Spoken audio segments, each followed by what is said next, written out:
Secretary Blinken says some social media actors now with artificial intelligence are accelerating disinformation. Global news 24 hours a day and whenever you want it with Bloomberg News Now. I'm Michael Barr, and this is Bloomberg Poll. Hi, Michael Barr. Thank you so much. We appreciate it. John Tucker and Paul Sweeney live here in our Bloomberg Interactive Broker studio. Let's have some more NVIDIA talk. Why not? Because stock's up 78% year to date, up 240% over the trailing 12 months. As if this company needs any more catalyst, John.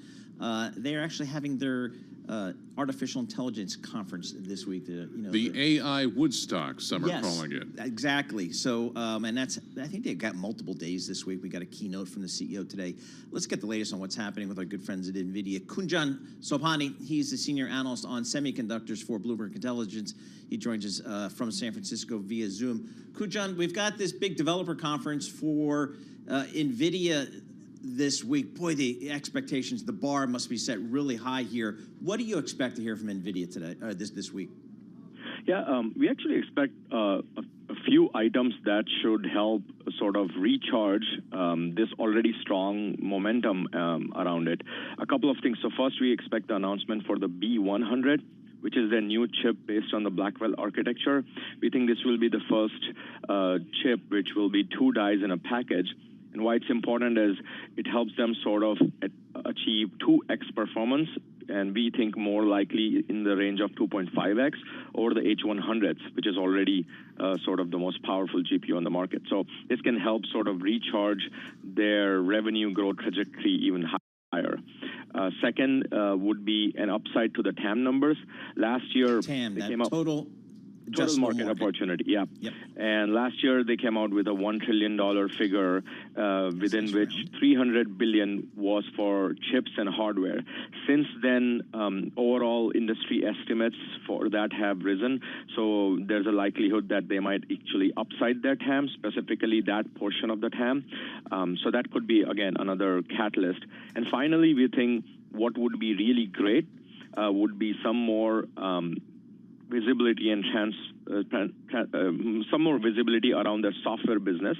More importantly, the monetization of the software business. So something like a run rate, a roadmap for new products, and what the pricing point for those will be. That would be great. So B100 is double H100. So the moat that surrounds NVIDIA in terms of their competitiveness, how deep is that moat right now? It's pretty deep. I mean, look, in terms of the latest total system performance, including software, they are the leader, and this actually strengthens it more. And what more importantly, it widens the gap between the competition, which is coming at them really strong. That's kind of where I wanted to go, Kunjan. Could you just summarize for us kind of your view of the competitive marketplace? How long do you think that NVIDIA can enjoy, this stranglehold, if you will, on this subset of the chip market? I mean, it's not a secret, right? It's the largest, fastest growing market right now, so everyone will want a piece of it. Yeah, definitely their competitors, their chip competitors, but there's also significant rising competition from their customers who have deep pockets and a wide technology bench and are able to do this. But on the other hand, it's also not very easy to beat someone who has been ahead of everyone for at least 2 years. As long as they can keep on innovating, keep on their increasing stickiness, which they have with their CUDA and the software stack, it's going to be really hard to catch up. How much more money can they make from software? They're barely not even getting started. So, I mean, their TAM that they called out is somewhere between like $300 billion. Right now, the run rate is sort of like in single-digit billions. So there's a lot of room to grow there. So talk to us about, is there a regulatory risk here? I just kind of see a market growing so fast and, such market cap being created. Is there any regulatory risk for this, or is this just a natural progression for a new, again, vein for the chip business? I mean, there is definitely a geopolitical risk, as we have seen consistently, NVIDIA being sort of the target, or not the target, but the first one to feel the pain of China sanctions. So that risk, I think, will continue to either sustain or even increase. which basically cuts off a significant portion of their long-term opportunity if you're not able to sell in China, and allows other companies in that region to sort of catch up and be an alternate supplier. So I think that's where the most regulatory risk I see. What else does NVIDIA unveil today? I mean, there's a lot you can hope or speculate for beyond the points that we outlined, which we think have the highest probability of announcements. There could be also new announcement around the AI on PC side, because that's sort of a new, significantly large opportunity that hasn't been outlined in their TAM yet, and that's something that everyone is rushing to. So that could be something sort of they gave us a signal at CES this year. They could have more announcements around that opportunity and sort of how much of a piece of that pie they can grab.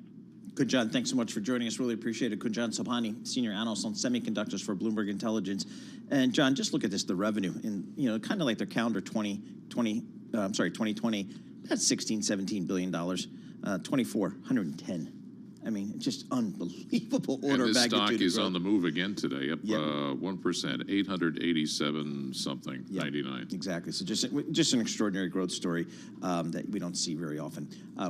Let's go to Charlie Pell and get a Bloomberg Business Flash right now. Let's do that. Thank you very much, Paul Sweeney. And here's what's going on. Stocks higher, back to work Monday with the Dow, the S&P, NASDAQ all advancing in the red, though, today. The Russell 2000, we begin there, down 0.1%, but the S&P up 48, up 0.9%. Dow Industrials up 162, up 0.4%. And NASDAQ now higher by 203 points, up 1.4%. The Dow, the S&P, NASDAQ all advancing. Spot gold is trading higher by 0.1%, little change, 21.58 the ounce. We've got the 10-year yielding 4.33%, the 2-year 4.73%. West Texas Intermediate crude up 1.3%, 82.09 for a barrel of WTI. And Bitcoin down 1.5%, 67,268 now on Bitcoin. Wall Street.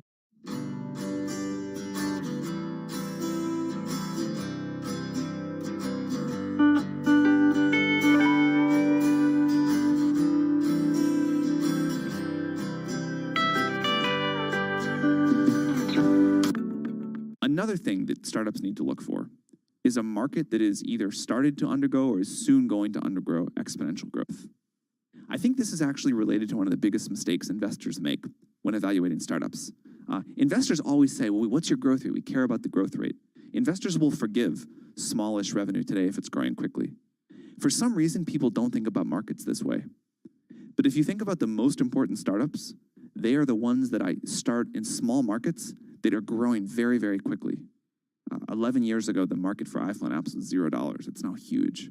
And I think if you only think about the TAM today, you'll make a big mistake. What you really want to do is identify a market that's going to grow every year and be able to ride that up elevator.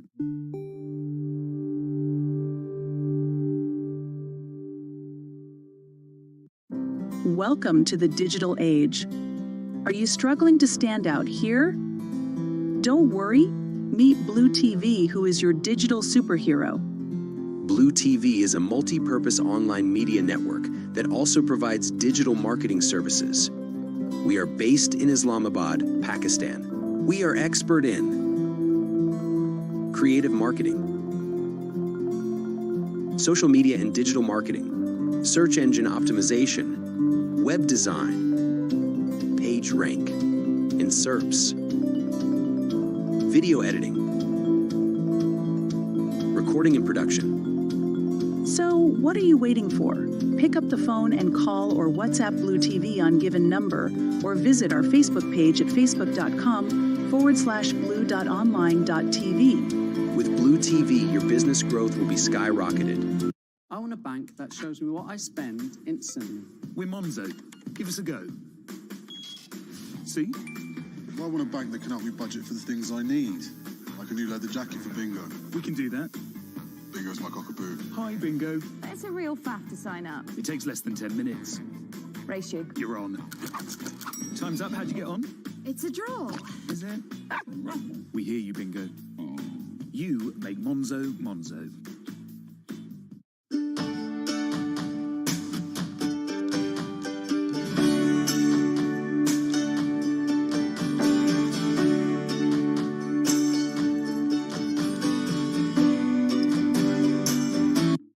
my general advice is continue to seek out companies or people that are maybe one stage or two stage ahead of you. And I think this is generalizable to not just to startups, but anyone seeking fast growth in their own professional lives, in their careers too. What does greatness look like? Try to seek out people who've been there, done that before, and then try to not connect with one, but try to interview 3, 5, 10 people to see what is a general pattern of greatness that look like that will get you to the next level of the company, next stage, maybe a year, 12 months from now, 24 months from now. Seek out people who kind of went down the path a few times. Then you'll start to find this pattern that start to emerge. What are things that you need to have 12 months from now, 24 months from now that you currently don't have? Then try to like build a path towards that. Almost like Amazon's or Jeff Bezos' mantra of working backwards. Think about what your end game or next stage look like, and then figure out your steps to getting there, and who do you need to work with, upgrading or coaching your existing team or recruiting from somewhere else to really level your leadership. Because ultimately, the job of a CEO is to do 3 things, right? One is get the strategy right for your company, making sure it's executed, get the right teams onboarded, getting the resources, whether it be fundraising or allocating your resources. So strategy, people, or team, figuring out how you need to navigate those things to get to the next level. And maybe how has that changed over time? Well, we have target weights in 6 broad categories. 20% gold, 5% gold and silver, or 20% gold, 5% silver. 2 equity sleeves, a hard asset sleeve with natural resources, commodities, energy, et cetera. 15%, growth stocks, 15%, 35% in what we call dollar assets, which is investment grade debt, treasuries, agencies, other high quality debt, and 10% in Swiss franc assets, typically the currency or the bond as a non-US play. We are currently, and we stay fairly close to those targets, but we're never right on them. It's not an indexing methodology. We're currently overweight gold by a couple of percentage points. We're overweight equities by several percentage points. Probably a little bit underweight fixed income. And in a nutshell, that's and precious metals. I mentioned gold. Yeah, silver. We're probably right around target weighting. How much of that is downside protection? Depends on your perspective. I mean, some would argue that the precious metals, probably the Swiss currency and Swiss government bonds, maybe some equity names would be considered defensive. So from our perspective, we look at it more as a broader comprehensive definition of wealth. So, you know, the average investor, their 401k, maybe they got a brokerage account, their residence, maybe a second residence. But what we're trying to do is give exposure beyond that. Commercial real estate in a variety of sectors, for example, commodities, industrial metals, energy, precious metals. In that way, the definition of wealth is broader, and we believe that the investor is kind of underexposed in a broad definition of wealth if they don't have exposure to some of these asset classes, because they all do impact the financial and economic system and thereby asset prices. So, you know, we would argue that this sort of comprehensive diversification is a great addition to somebody's already existing typical, you know, definitions of wealth. So what's the biggest driver of your portfolio? What are you looking at the most? Is it the Fed and what they're going to do over the next several cycles, or what else kind of impacts your portfolio? Well, it varies from time to time, but right now, certainly it's the Fed. You know, I think the consensus is they're done, if not close to done. The big question seems to be, when will they start cutting, by how much, or even, you know, with the data recently in the last couple of months here, will they cut at all? And I think there's smart people on all sides of that debate. We would sort of take the position that we're not going to try to predict the outcome, but we're going to have investments in a variety of areas so that regardless of what happens, we've got some winners and maybe mitigated losses. So my own opinion on this is that, you know, the economy's growing. We're not in a recession. We may have a soft landing or no landing, or we may be inching to some sort of slowdown. We just can't tell.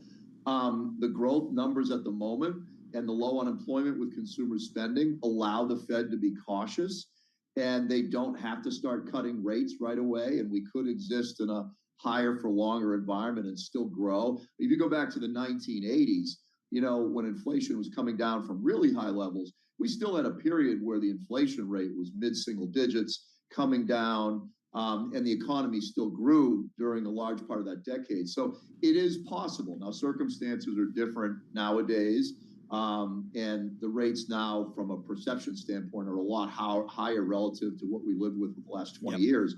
So you got to take that into consideration. But the current economic factors are allowing the Fed to probably watchful wait. Obviously, growth, employment's a big factor we're looking at, because if that falls over, I think you do move very quickly towards a slowdown. You got the presidential congressional elections coming up. You got geopolitical uncertainties in several areas around the globe. So we are looking at a lot of issues, and there are a lot of questions that will need to be answered, which argue for a diversified approach. All right, Michael, thank you so much for joining us. Really appreciate it. Michael Cugino, President and Portfolio Manager of the Permanent Portfolio Family of Funds. S&P 500 up 0.9%. The NASDAQ, that's up 1.2%. We'll have more coming up. This is Bloomberg. Hey, folks, get the latest news whenever you want it with Bloomberg News Now. Top stories from our global team of reporters at the click of a button. Get Bloomberg News Now on the Bloomberg Business app, Bloomberg.com, and anywhere you get your podcasts. Looking at Bitcoin, I'm going to call that out. Tom Keene's not here. It's off 1.4%, 67,300 on the cryptocurrency. We'll have more coming up. This is Bloomberg. Good morning.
Now, your company news headlines on Bloomberg Radio.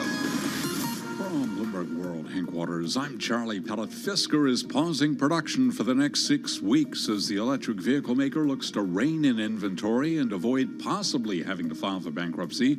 According to a regulatory filing, the company did not make a required interest payment of about $8.4 million last week on its unsecured convertible notes due in 2026. Fisker shares, they are plunging now by 13%. Meanwhile, Elon Musk says his ketamine prescription alleviates periods of low mood and is in the best interest of investors in Tesla and the other companies he runs. Speaking in an interview with former CNN anchor Don Lemon, streamed on YouTube, Musk said for Wall Street, what matters is execution. And he says, from an investor standpoint, if there's something I'm taking We should keep taking it, referring to Tesla's success. The head of United Airlines, Scott Kirby, has told customers the carrier is reviewing a series of recent mishaps involving its planes, promising any lessons learned would inform our safety training and procedures across the country. A company. More from Bloomberg's Erica Herskowitz. Charlie, in a note to passengers, Kirby said, unfortunately, in the past few weeks, our airline has experienced a number of incidents that are reminders of the importance of safety. While the CEO didn't detail the events, United earlier this month suffered multiple headline-grabbing issues in the span of just a few days, including an aircraft in Houston that ran off the taxiway into a grassy area. Another United plane lost a tire shortly after departing from San Francisco, while a Houston to Florida flight had to make an emergency landing after one of its engines began spewing flames. Last week, a United aircraft landed safely in Oregon with a missing panel. The FAA on its website says it's investigating 9 incidents this month involving United planes. Charlie? This is Bloomberg Intelligence with Alex Steele and Paul Sweeney on Bloomberg Radio. All right, John Tucker and Paul Sweeney live here in our Bloomberg Interactive Brokers studio. Interesting story out on the terminal, one of our most read at the moment. Trump says full New York appeal bond impossible without fire sale. One of the reporters on that story joins us right now. Eric Larson, U.S. legal reporter for Bloomberg News, joins us on the phone.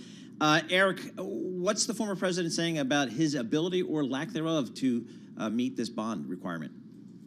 Yeah, so right now he's lost in a battle with the New York Attorney General over whether or not he should be required to post a bond for the 120% of this massive verdict, to put it on hold while he appeals.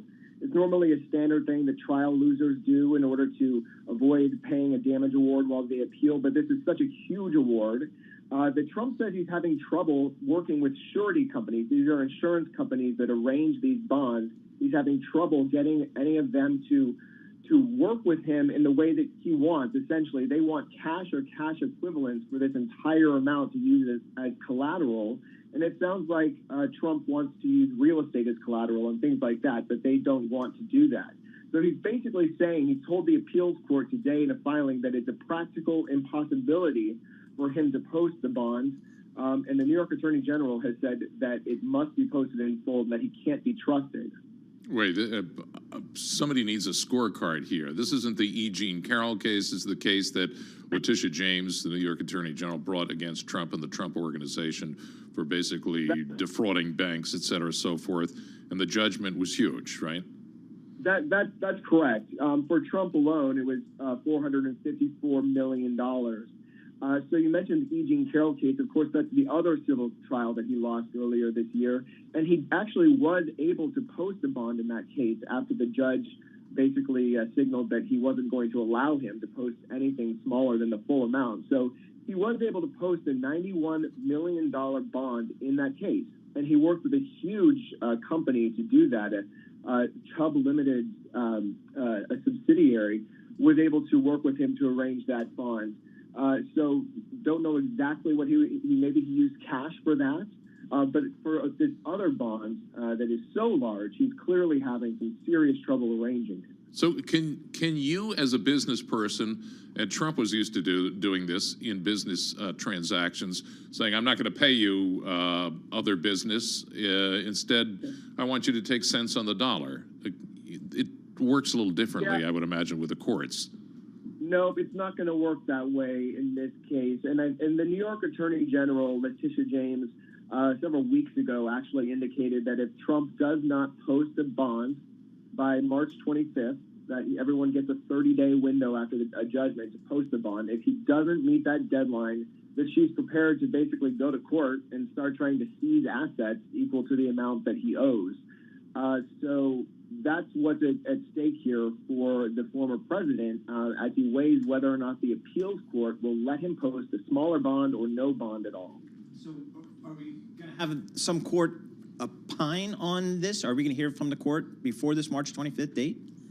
Absolutely. So this is the last filing in this dispute. Now we will wait for the court to rule. A 3-judge panel of an appeals court here in Manhattan will decide. Trump did indicate in the filing today that if he doesn't get the answer he wants, that he's prepared to appeal to essentially the highest appeals court in New York. But whether or not he'll have time to do that before the bond is due, it remains to be seen. And if he does, if they do have a fire sale, say of the Wall Street property, we don't even know at this point if it's mortgaged to the hilt. So if there were a fire sale, how much money would you get from it? So we got like 5 seconds. So.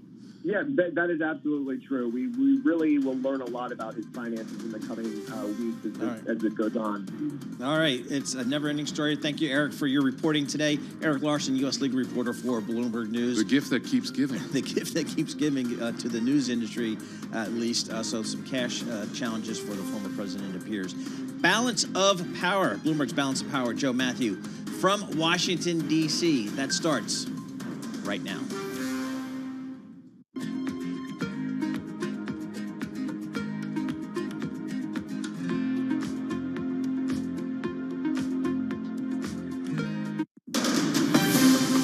From the world of politics to the world of business, this is Balance of Power.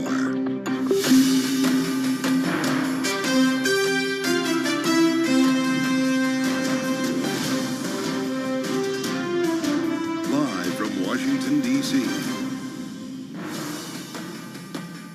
The government shutdown may have just gotten a lot more likely. Welcome to the fastest show in politics as we count down to a funding deadline on Friday. Here we are. This is the week we've been talking about.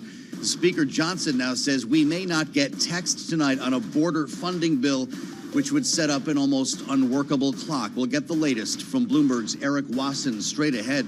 President Biden acknowledging outrage over civilian deaths in Gaza and pushing the delivery of aid. We'll talk about the risks to delivering that aid with Kelly Grieco from the Stimson Center.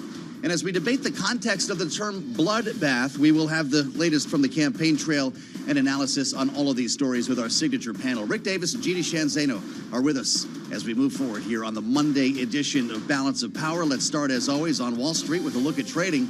And for that, we turn to Charlie Pellet in New York. Hey, Charlie. Well, hello there, Joe Matthew. Back to work Monday, and stocks are pushing higher. Tech giants leading today's gains at the start of a week that will bring a raft of central bank decisions from the U.S. to England and Japan. Here's where we stand. S&P right now up 44, back at 51.63, an advance of 0.9%. We've got the Dow Jones Industrial Average up 158 now, up 0.4%. The Nasdaq Composite Index is up 184, up by 1.2%. 10-year, 4.33%, with a 2-year right now, 4.74%. Spot gold up $1.93 the ounce, up about 0.1%. 21.57 for gold. West Texas Intermediate crude up 1.5%. WTI 82.28 a barrel, and Bitcoin now lower by 1.3% at 67,414 on Bitcoin. Wall Street is looking ahead to Wednesday's Fed decision and Jay Powell's news conference. Lindsay Piegza is chief economist at Stifel Nicolaus. I think right now the Fed is at the risk of losing confidence because the Fed was very clear that inflation was on this disinflationary trend. We were headed back to 2%. They opened the door for the conversation of rate reductions too soon. And now what we've seen is that the inflation data is uneven at best, with some indications of price pressures gaining momentum at the start of the year.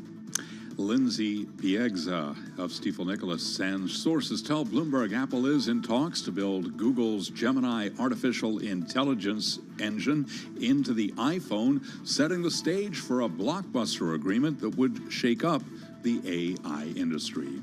Again, recapping, stocks are trading higher with the S&P right now up 42, up 0.8%. The Dow up 0.4, while NASDAQ is up 1.1%. I'm Charlie Pellet. Balance of Power continues. Back we go to Washington, and once again, here's Joe Matthew.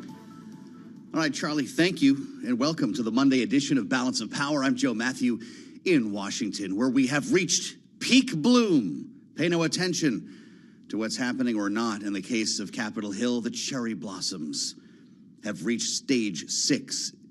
It's 60-something degrees outside. The tourists are clogging our streets, and spring is at hand in Washington. The question is, will the government shut down on Friday, even if for a minute? The chance of a possible stumble into a shutdown may have just gotten greater. We've been talking, of course, about a couple of solutions here that might include a continuing resolution for the Department of Homeland Security. That's where they had a sticking point there when it comes to border language, how to deal with border agents, border security, and the rest. We can't get past anything having to do with the border without an argument. And so here we are. We thought we might get text tonight. Now it appears we may not. And if that is the case, we could have a scenario in which we just bump into that shutdown midnight on Friday because they can't get everything done in time. And that's where we want to start the conversation with Eric Wasson reporting over the weekend and just hearing now from some lawmakers as we wait for the return of the House. It's good to see you, Eric. What kind of odds are we putting on this here? Because this DHS bill seems to be a problem. You know, it's really touch and go. I keep hearing from sources yesterday, on Sunday, that it was coming out soon, then it wasn't. And then today as well, we were expecting it, and now it seems like it's not, but I just heard from a source that it may still come out. So we're not there yet, but things are difficult. Basically, it's 6 parts of this package, funding everything from the Pentagon to the Department of Education, but one part of it is the Homeland Security bill, which has been really the big sticking point between Congress and the Biden administration on border. This wouldn't solve the border policy dispute, remain in Mexico and all of that, but they were trying to, increase the number of detention beds for ICE, for example, increase border patrol funding, but, they're kind of at a deadlock here. So I think it may still come out, but as you noted, the House has this procedure, must wait 72 hours. And that could be waived. It was waived in the case of a CR, of stopgap bill. If it's not, this pushes the Senate right up against the deadline, and we know things can move lightning fast with unanimous consent in the Senate, but they also can drag out. So yeah, we could see a weekend shutdown, which some sources say is not such a bad thing. They could pass a 3-day CR, but I think this will get resolved. There's been hangups about these detention beds and so forth before. The appropriations committees know how to resolve this problem, but it's so inflamed at the president and speaker level that maybe we do stumble into a shutdown. Well, I guess it's inevitable at some point, right? My God, I don't know if I've lost count. This would be our 5th CR if we actually needed one, I think. If you're dancing on the edge so long like this, eventually you're going to fall off, right? I think so, but it's still late towards the election year, so really people don't like to mess around with that so close to a time when voters may remember and assign blame. And the speaker and House Republicans have really decided that they're not going to try to provoke a shutdown, doing everything they can to avoid it. Now, they won't sign on to something such as green lighting Biden migration policies that could get them in trouble with their base. But, if they can score some kind of policy wins here, I think it's going to go through. Fascinating. So we've got a lot to learn, I guess, over the next couple of days here. If there is a shutdown, Eric, it's going to be something very short is the idea, right? We're actually a lot closer to finishing this in the end. It would almost be an accidental shutdown if this happens. Or are there some lawmakers who want to make a point? There always are some that are advocating a shutdown, especially in the House Freedom Caucus, but they're kind of marginalized here. They're not really central to the discussion. And again, there's been a law passed recently that even those non-essential workers who are furloughed will get paid. So that is a waste of money for the government for paying for work that wasn't done. But those workers will eventually get paid for sure now. It was always an open question before this law was passed. The essential workers work and they don't get the pay right away, but they'll get it later. So it's really a question of contracts and others. But a weekend shutdown probably doesn't have a big impact on many people, and certainly doesn't have an impact on the economy. Well, let's see what we can do this week. Eric Wasson, great to see you.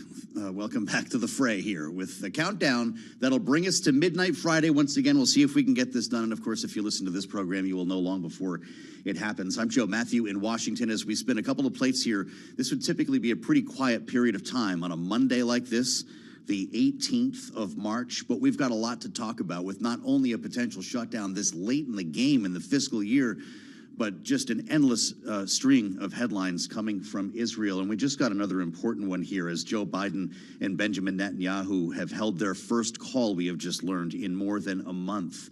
This, of course, against the backdrop of some very difficult policy and politics with regard to Israel and Gaza that have dogged this president here on the other end of Pennsylvania Avenue when it comes to progressive Democrats on Capitol Hill and also on the campaign trail with an uncommitted vote, a protest vote that has followed him through states like Michigan and Minnesota.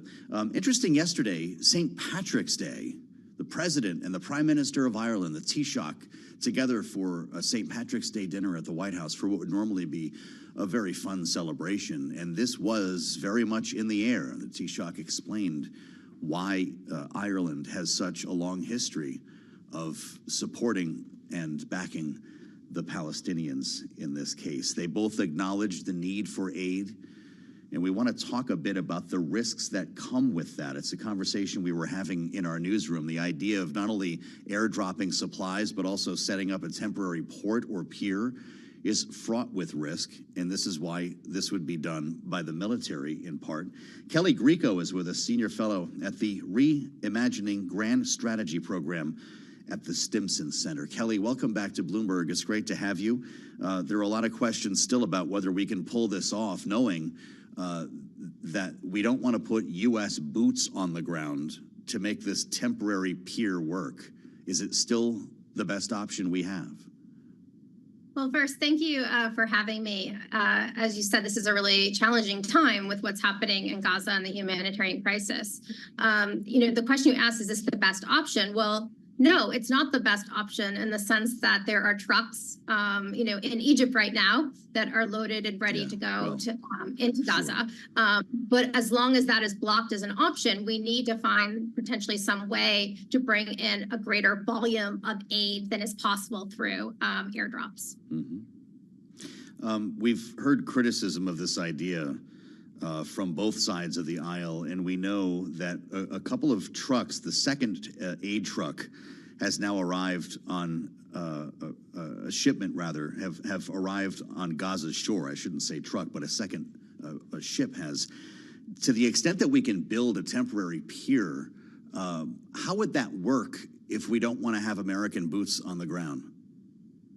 Yeah, so I think it's important to say that there are really two things that need to be constructed for this operation. One is to actually construct a floating dock, which would be a little bit further out of sea so that large cargo ships could pull up to that dock and unload their cargo. And then it would then be transferred to smaller ships that would then be headed towards what would be the second thing that needs to be constructed, which is a floating pier and causeway. And that would be where those things would then be unloaded, and then trucks would then take it and distribute it to Gazans. So you need to construct both of those. Of course, the question a lot of people have is, how do you construct a pier without U.S. forces being put on the ground? And the way to do that is you construct it at sea, and then you essentially drive it in to connect with the land. So yes, technically there are not troops on the ground. Do we have any reason to believe that Israel would stop this from happening? What if Israel doesn't want this here?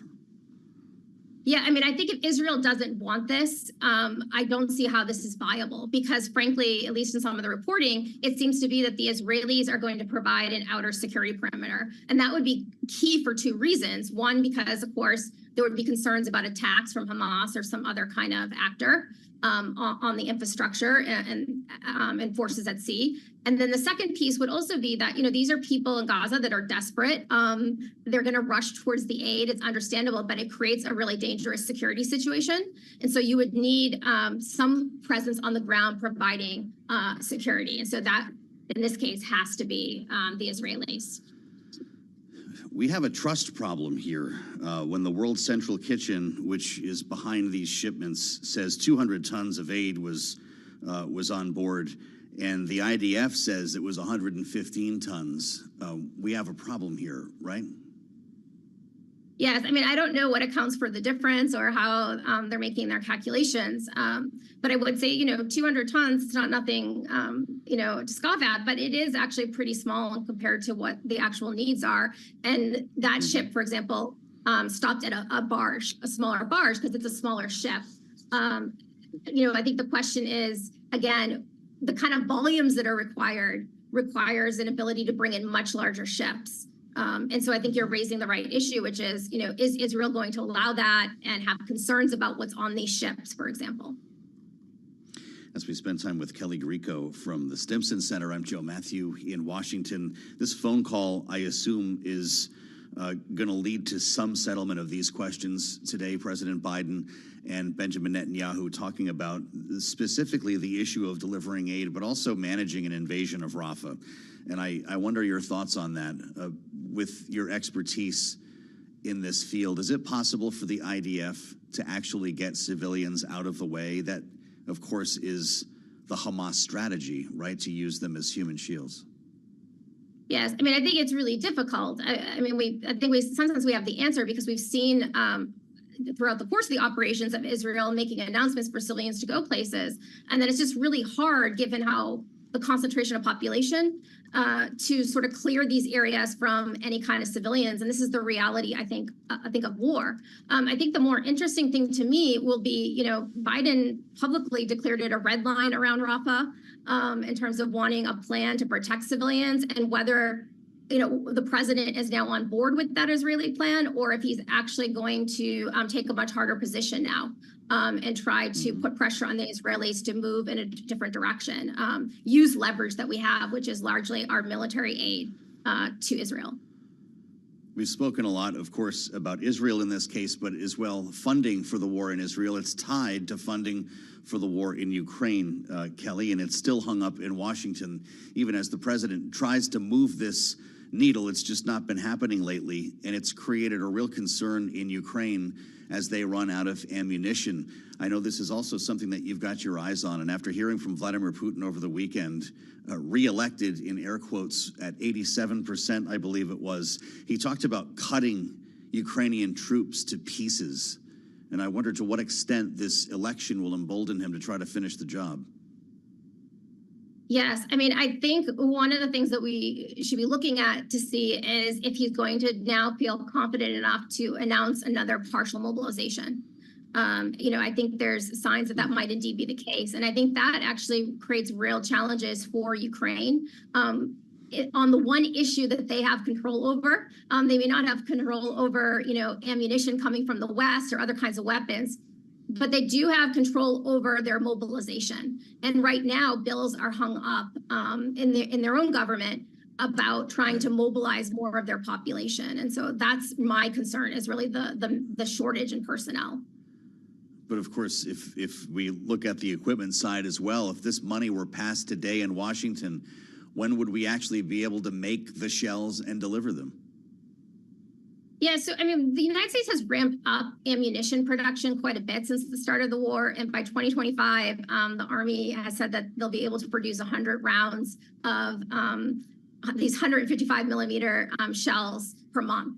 So I think actually in terms of things like ammunition, we probably can continue right now to provide that to Ukraine, and quickly. The issue becomes harder when we start talking about some of these systems that are more expensive and that we don't have as many numbers, like missiles for the Patriot systems that we've sent to Ukraine, ATACMS. These are these long-range missile systems. Those things, there would need to be time. And we're really coming down to numbers here where I don't actually see how we're able to send much more to Ukraine without endangering, our own stocks. Kelly Grieco, thank you. It's great to have you back from the Stimson Center, where she is senior fellow with the Reimagining Grand Strategy Program. We're going to talk more about the hardware involved here with Tony Capaccio from the Pentagon. He's going to join us next as the chairman of the Joint Chiefs pays a visit to a Lockheed factory just to reassure people there about what's happening here in Washington when it comes to spending and our national defense. We'll have that conversation ahead. And a bit later this hour, Rick and Jeannie will be with us, the Monday edition of Balance of Power, only on Bloomberg.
It's 12:21 on Wall Street. We do check markets all day long here at Bloomberg. Just getting word Goldman Sachs economists have changed their forecast for Federal Reserve monetary policy to call for 3 quarter-point interest rate cuts this year instead of 4. That change brings the forecast in line with the median forecast that Fed policymakers made in December.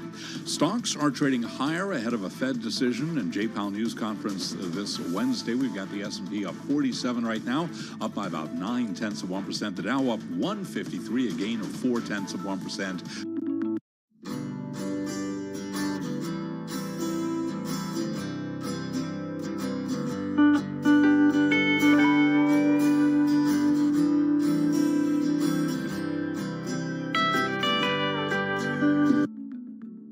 Okay, today I'm going to talk about how to succeed with a startup. Obviously, more than can be said here in 20 minutes, but I will do the best I can. The most important thing, the number one lesson we try to teach startups is that the degree to which you're successful approximates the degree to which you build a product that is so good, people spontaneously tell their friends about it. Startups always ask us for the secret to success. They always want to believe it's something other than this, because this is really hard to do. But this is it. If you can build a product that is so good, people spontaneously tell their friends about it, you have done 80% of the work that you need to be a really successful startup. If you think about the most successful companies you know, Google, Facebook, whatever, you probably found out about them because a friend of yours said, you got to try this, it's great. So this is the bar. Something that people love so much they tell their friends about it. One important indicator for a product like that is a product that's simple to explain and easy to understand. If you can't explain in a few words what you do, and if at least some people don't say, oh, that's pretty interesting, that's usually a mistake. It's usually a sign of unclear thinking or a need that is not big enough.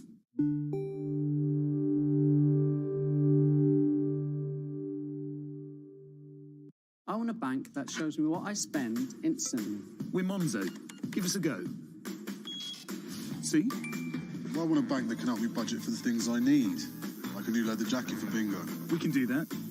Bingo's my cockapoo. Hi, Bingo. It's a real faff to sign up. It takes less than 10 minutes. Race you. You're on.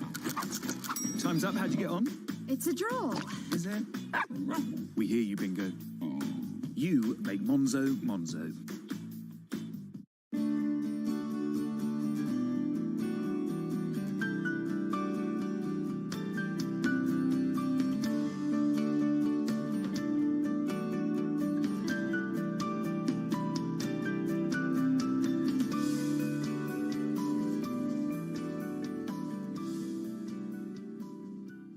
From the UK, and I'm the inventor of the gel razor. And today I'm looking for an angel investor to fund my project, the gel razor, whether that's a working concept and working prototype or manufacturing possibilities with investment or to get me a licensing deal secured. If you go in any supermarket today, you will see packets of razors sold separately with tins of mousse or gel. Hence I developed the all-in-one. The idea is you pressurize the handle. The gel flows through the reservoir up to the head of the razor, coating the blades, ready for shave. My target market is 18 plus, male or female, male blue version, female pink version.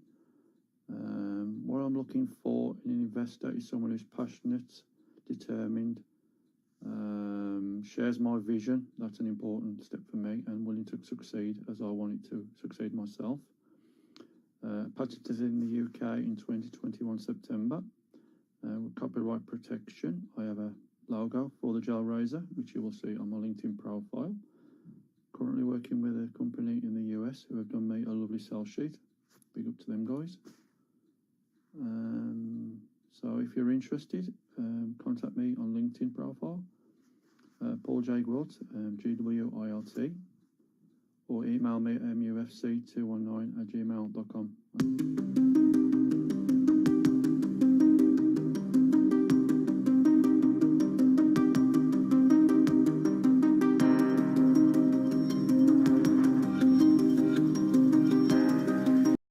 He said that his constituents really aren't connecting the dots on that subject, and he feels the administration needs to do a better job on explaining 80% of the dollars will actually go to U.S. defense plans. Right. Why not start a campaign with a big map on it? You know, isn't that kind of we have one at Bloomberg. You can see it on the terminal. The maps are very broad, kind of elliptical. They don't get down to the plant level, and they're not that political. Sure. But they may need to do more of that. But there is this connection that Brown was trying to convey down there, but he was trying to learn a little bit about the process and hear from Lockheed officials about where they see the industrial base at this point in terms of cooperation with the Pentagon, the need for consistent demand signals, i.e. dollars. This is what we're going to need in 5 years or so they can line up their subcontractors. Now, do you have to, when you're the chairman of the Joint Chiefs, do you have to spread the love around? You go to a Raytheon plant, you go to a General Dynamics plant, or this was very specific because of what they were making? Yeah, I think this is very specific because with the role of the Joint Chiefs chairman is not to visit every plant. I wouldn't think, that would be kind of almost grossly political to do that. Well, he's got other things to do. They've got a point to prove, though. That's why they got a point to prove. But the prior chairman didn't do much of this. So the fact that Brown is out there even a bit in his first 5 months is impressive. But he advises the president on a whole panoply of national security issues. And he actually went to the McAllister, Oklahoma Army ammunition plant, a sprawling 70 square mile facility. They like to say Washington is 69 square feet. Square miles, excuse me. They could fit in their plant facility. Amazing place. It doesn't get much publicity, but they store 155s. They make 2,000-pound bombs in the nation's biggest bunker buster. It's pretty amazing, and they have it all barcoded so they can track this stuff when a presidential drawdown authority comes out. And they're one of the key places where the weapons are, the shells are shipped. Fascinating. I'm sure there's light security at a place like that. Lightsaber security. They're very, very intense. Pentagon lists priorities to arm Ukraine, replenish stockpiles. Story from you just a couple of days ago, underscoring to lawmakers it's $6.5 billion in priorities to replenish U.S. arms stockpiles. This would replace the stuff we've already sent, right? But that we might actually use ourselves. Correct. We've sent. They said they need $10 billion. The $6.5 billion is their priority. It was based on a chart we obtained that went up to the Hill. Elliptical, but by state. I'm not going to show this because it wouldn't show up good, but something like 155 shells is a priority. $2.1 billion of backlog is needed. I love it when Tony brings notes. Keep going.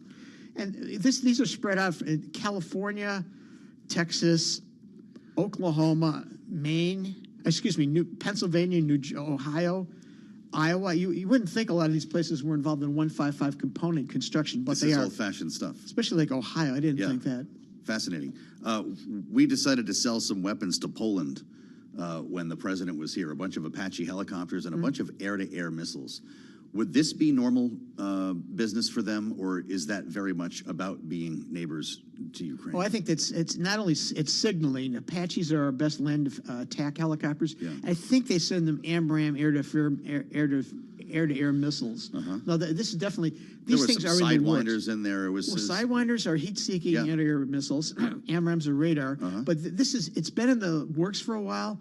But I'm pretty sure this was accelerated. These things don't just happen in 2 weeks. Understood. But it's accelerated. Poland and is a major the announcement ally. With a visit like that. Yeah. Major ally. Refugees are bringing in. They're a key transit point for Ukraine, U.S.-Ukraine arms into Ukraine. So they're a very key ally.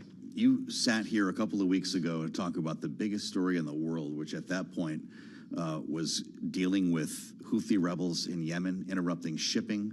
It was dealing with Iranian proxy groups in Iraq and Syria. Then nothing. We did a series of airstrikes. Did they work? I think they toned. They worked in terms of messaging to the Houthis. The allies are going to stay there, but hey, the Houthis are keep doing onesies and twosies now. I think this is going to continue. So they're still at it. They're just not making the news. They're not making the news because the U.S. no U.S. ship's been struck. Once a U.S. ship's struck, then it becomes a big story again.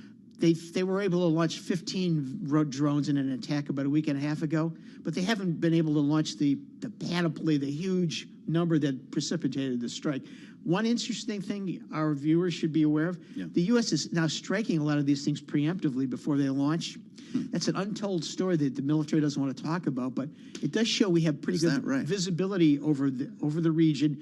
In Yemen specifically? Over Yemen, because if you're preemptively striking something that's on a rail, or getting ready, it's a very major major advance by the U.S., but they don't want to talk about how they're doing it. These are cruise missile strikes?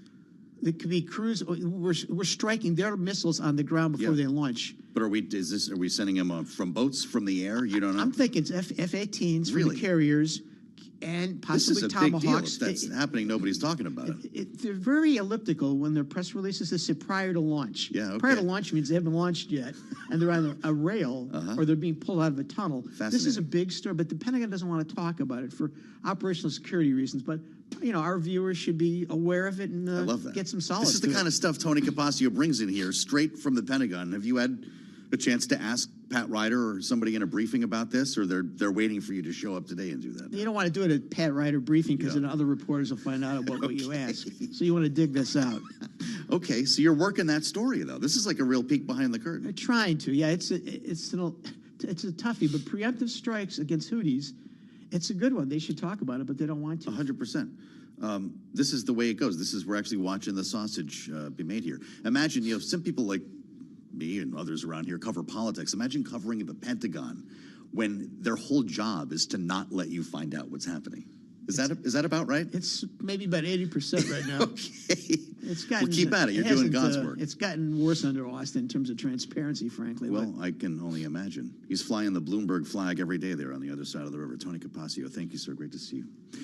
I'm Joe Matthew in Washington. This is Balance of Power. Before we assemble our panel, let's get you up to date on things world and national news with Amy Morris in the Bloomberg 99.1 newsroom in Washington. Hi, Amy.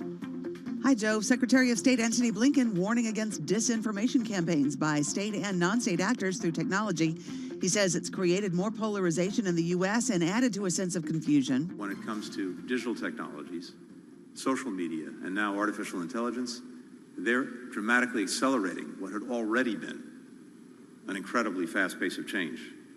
But that accelerant has also created an accelerant for disinformation. Secretary of State Blinken made those comments while at a roundtable event during the Third Summit for Democracy in South Korea today. Former President Trump may have put Republicans on a back foot with his comment over the weekend that there will be a bloodbath if he's not reelected after threatening 100% tariffs on Chinese cars made in Mexico. Bloomberg's Laura Davison. He was speaking about imports on these cars made by Chinese companies in Mexico, and then makes this comment about, and if I don't win, it'll be a bloodbath. How you're seeing the reaction play out is that these Republicans are saying, he was saying there will be economic disruption if he's not elected. Bloomberg's Laura Davison reporting from the nation's capital. Former CNN anchor Don Lemon released the first episode of a show with Elon Musk on X with a brief introduction. Contrary to what you might have heard, we weren't canceled by X.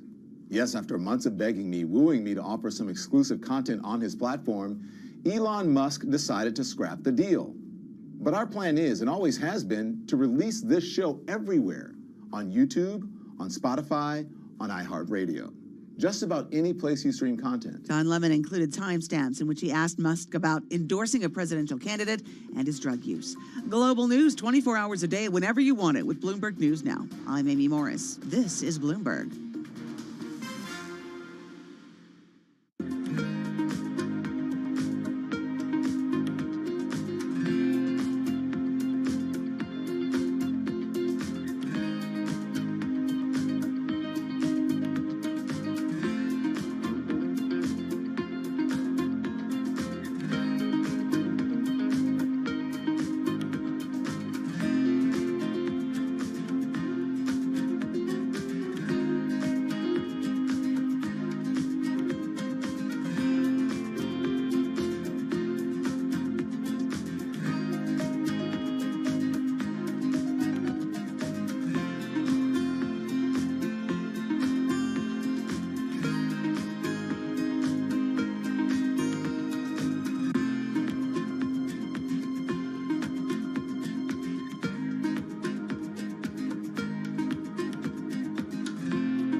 It's 12:40 on Wall Street. We do check markets all day long at Bloomberg. We have got the Dow, the S&P, NASDAQ all advancing right now with a 44-point gain for the S&P 500 index. The S&P right now at 5161. That represents a gain of about just about 0.9%. We've got the Dow Jones Industrial Average moving higher. The Dow up 129, now up by about 0.3%, while NASDAQ is up 181. That is a gain for NASDAQ of 1.1%. 10-year 4.33% with a 2-year 4.74%. Gold is trading higher by 0.1%. Spot gold right now $21.58 the ounce. West Texas Intermediate crude up 1.4%. 82.16 for a barrel of WTI, and Bitcoin right now down 0.7%. Bitcoin at 67,802. The Federal Reserve's Monetary Policy Committee meets Tuesday and Wednesday in Washington. And with a look ahead, here's Bloomberg's Vinny Del Giudice. Wall Street continues to anticipate Fed easing, but not quite yet. Bloomberg Economics anticipates the Fed will signal rate cuts totaling 75 basis points this year. Comments by Fed Chair Jerome Powell on economic growth suggest he may be nesting with the doves. Inflation's recent rekindling remains an issue, though. Kickoff may be set for June or perhaps July. Vinny Del Giudice, Bloomberg Radio. NVIDIA's annual Artificial Intelligence Conference is underway in San Jose, California, and expectations are high for the semiconductor maker to deliver news that will sustain the blistering rally in its stock.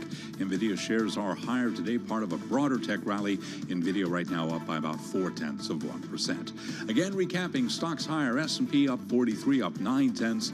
The NASDAQ 100 index up 1.3%. Balance of power continues. And once again, here's your host, Joe Matthew. Charlie Pellet, thank you. After another wild weekend, I hope you had a great St. Patrick's Day. Wild on the campaign trail, or at least in terms of some of the rhetoric that we heard. And that means it is now time for us to debate the context of the term bloodbath. If you weren't paying attention over the weekend, I salute you. Maybe you had a holiday to celebrate. But Donald Trump is floating this idea. We'll give it to you in his words, and we will give you the context of a 100% tariff on EVs from China. It was what he said after that, because that would be quite a story on any day. But beyond the tariff, it was the language that he chose. And some news organizations, you know, they cut that right down to a narrow soundbite, and it got everybody upset. Let's hear it in full. This is Donald Trump on the campaign trail over the weekend. Listen.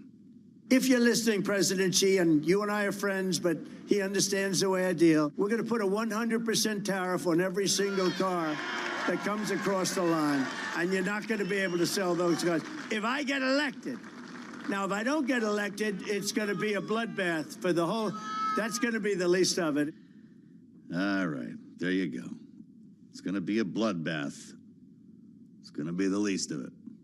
Now, there's been an urging by Republicans, as I heard, and some Democrats all throughout the day, Sunday morning television and on the news programs, that context is everything here. Slow down, mainstream media. But I guess the question is there a good context for a bloodbath? Let's assemble the panel. Rick Davis and Jeannie Shanzano join on a Monday. Back from the weekend, our signature panel. Rick, pull me in off the ledge here. Are we making too much of this? You know, I don't think we're making too much of it, but I'm not exactly sure we're talking about the right thing. You know, the one thing that I think gets missed by the media, and it's been a big problem since the 2020 elections, is the proliferation of political violence. And no more a great example of it than in my old stomping grounds in Arizona. Maricopa County Board of Supervisors, one of the biggest counties in America, the hotbed for political wins and losses in Arizona. And last week, the Board of Supervisors, the Maricopa County Board of Supervisors, was attacked in their chambers during a meeting by Trump supporters, screaming revolution, and this is an attack on government. And they took over the podium. The supervisors got out by a side door, called the sheriff's office, cut off the live feed. And this is the context with which our top politician in the Republican Party is talking about bloodbaths. Now, I don't really care what the context is, whether it's about cars or whether it's about the country. but it's not the kind of terminology that I think we ought to be using in a country that is already rife with political violence. And the last thing he said, which wasn't in your clip, is that it's going to be a bloodbath for the country. And so I'm just trying to piece together, like, so, okay, so we don't have any Chinese EVs coming in because of his tariff. Why is that a bloodbath for the country? I don't get it. I don't. If he loses. So anyway, I think it's all about context. I think that we need to be very focused on political violence, and this kind of hot rhetoric doesn't help. Well, that was awfully well answered. Jeannie, it seems like this kind of stuff should be acknowledged. There is a normalizing after a while of, you know, what I think Donald Trump calls it locker room talk or something like that. But it seems to me that the context might be irrelevant here. How about you? Well, I happen to agree with that. I think anytime we are trying to contextualize or understand or decipher or channel what Donald Trump is talking about, we have to take a step back and ask ourselves, does it really matter? He himself long ago said he could shoot somebody on Fifth Avenue and it wouldn't matter. He can say almost anything at this point, and it doesn't matter to his voters. And I think rather than asking what he means or what he was saying, or was he talking about automobile tariffs, or was he talking about another January 6th, we're better off asking, why doesn't this matter to his voters? And there is a really solid research base for answering that question. It doesn't matter to his voters because his voters have long felt left out and left aside and pushed away by both parties. So they're not asking for an answer to their economic problems. They are asking, quite frankly, for a middle finger to the establishment. And that's what Donald Trump provides. So they're in on all his jokes, his rhetorics, the more vulgar, the better. And so from this perspective, contextualizing what he says doesn't matter. We should be focusing instead on what he's proposing. And 100% tariff on automobiles is a big proposal with enormous ramifications. That should have been the news, not the use of the term bloodbath. Well, thank you both for being thoughtful on that. I'll tell you, there are some folks with a lot of money who are giving a middle finger back to Donald Trump in this case, those who gave Joe Biden $53 million in February. This went to the re-election campaign and the party. That's a record for the month. Rick, the campaign has $155 million cash on hand, the most amassed for a Democrat at this point in the calendar. How do you read that, knowing that polling has been such a problem for him? Yeah, look, I mean, he's got one of the essential elements of a successful campaign, a financial advantage. Now, most incumbents running for re-election are going to have a financial advantage, but this has been a year where we've understood that it's basically two incumbents running against each other. And Donald Trump's been fundraising since the day he left office. And the fact that he's spent down his wad of cash, and not insignificantly because of his legal problems, indicates a real functional problem for Donald Trump. He probably doesn't need to equal or exceed Biden's spending to be competitive. Obviously, he's ahead in the polls right now in these targeted states.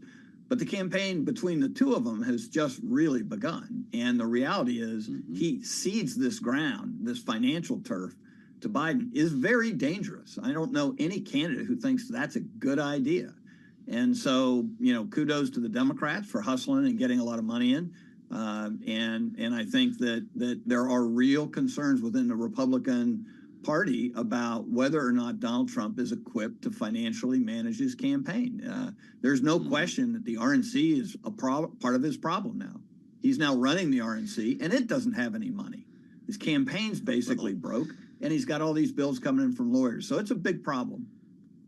It's a big problem, Jeannie, when Donald Trump says it is a practical impossibility. That is a quote from the court filing to post full bond while he appeals the penalty, $454 million penalty against him in New York's civil fraud case. He says doing so may require cash reserves nearing $1 billion. We still have 8 months left of this campaign, right? We've been talking about the longest ever and likely most expensive ever general election campaign, and Joe Biden is sitting on more money than a Democrat has ever had at this point. Are we having the right conversation about this race? Well, that's absolutely right. I mean, he had the strongest fundraising amongst the grassroots, I think, ever in modern American history. But that number could be that could be wrong, but it was a strong one. So, to echo what Joe Biden has been saying, you look at those polls and you feel that he's widely unpopular at about 38%.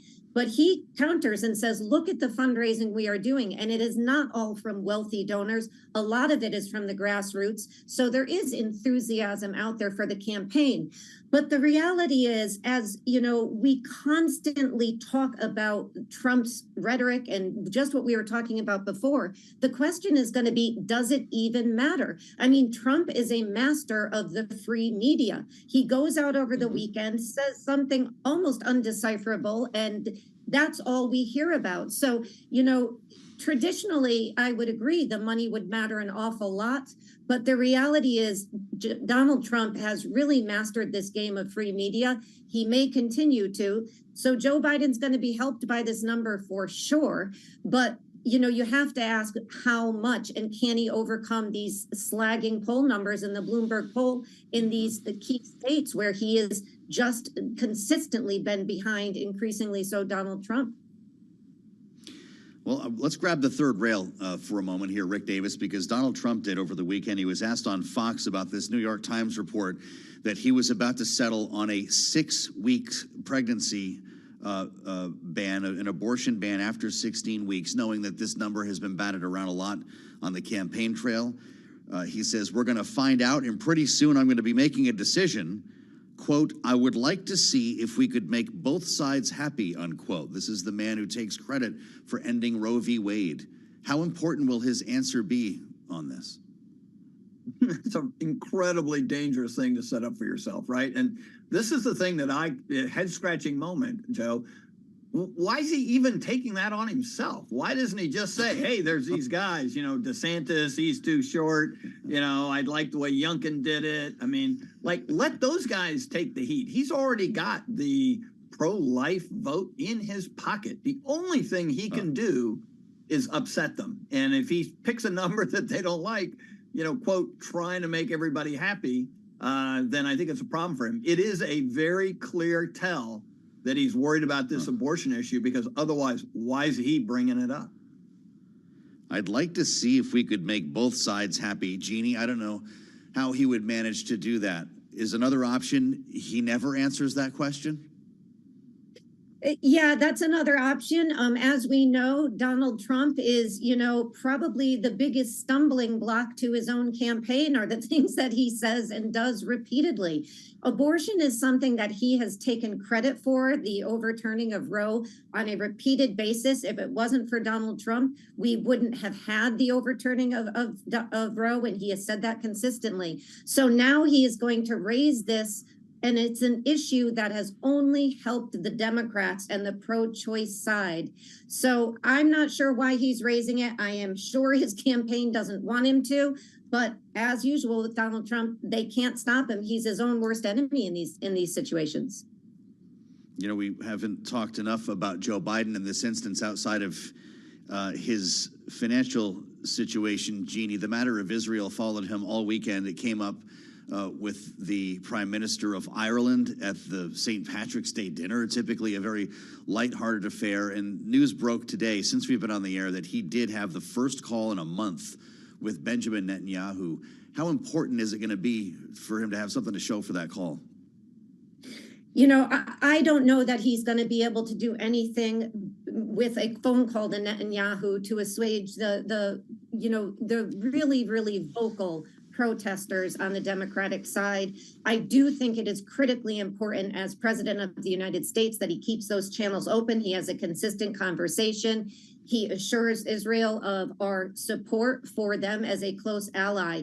This is the difficulty of being an incumbent. He's got to both speak to this base that is very unhappy, and he's got to run the country. And that is a difficult thing to do. So I don't know how he is going to make this that much better in the short term, unless we hear that there is indeed some type of ceasefire that he can take some credit for.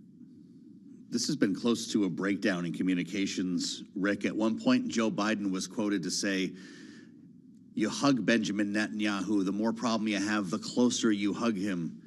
And there hasn't been so many hugs lately here. It's become a political liability for Joe Biden. In our minute remaining, I'd ask you the same. Does he need to start showing more results from these calls?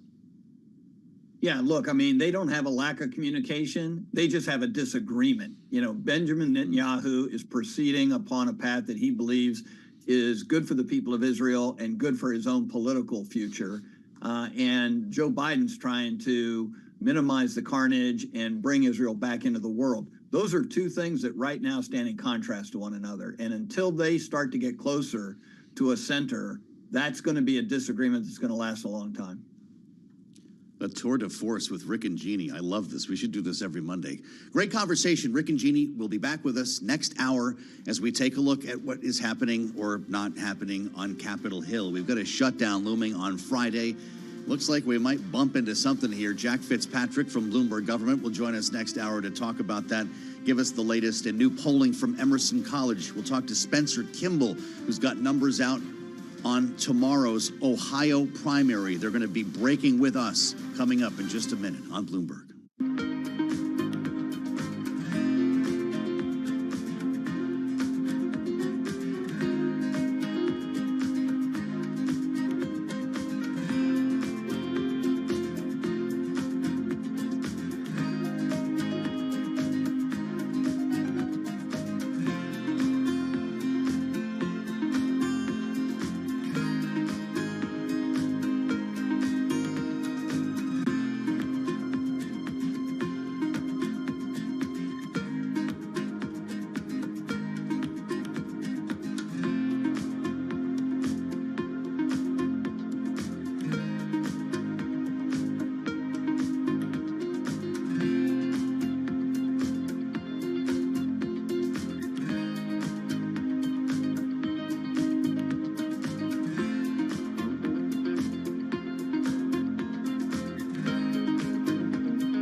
Another thing that startups need to look for is a market that is either started to undergo or is soon going to undergo exponential growth. I think this is actually related to one of the biggest mistakes investors make when evaluating startups. Investors always say, well, what's your growth rate? We care about the growth rate. Investors will forgive smallish revenue today if it's growing quickly.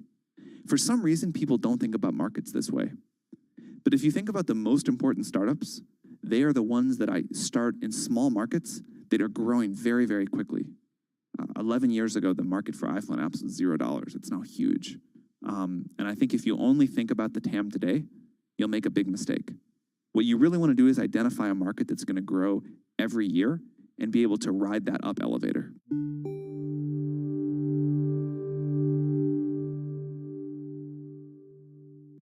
Welcome to the digital age. Are you struggling to stand out here? Don't worry. Meet Blue TV, who is your digital superhero. Blue TV is a multi-purpose online media network that also provides digital marketing services. We are based in Islamabad, Pakistan. We are expert in creative marketing, social media and digital marketing, search engine optimization, web design, page rank, and SERPs, video editing, recording and production. So, what are you waiting for? Pick up the phone and call or WhatsApp Blue TV on given number, or visit our Facebook page at facebook.com/blue.online.tv. With Blue TV, your business growth will be skyrocketed. I want a bank that shows me what I spend instantly. We're Monzo. Give us a go. See? Well, I want a bank that can help me budget for the things I need, like a new leather jacket for Bingo. We can do that. Bingo's my cockapoo. Hi, Bingo. It's a real faff to sign up. It takes less than 10 minutes. Race you. You're on. Time's up. How'd you get on? It's a draw. Is it? We hear you, Bingo. You make Monzo Monzo.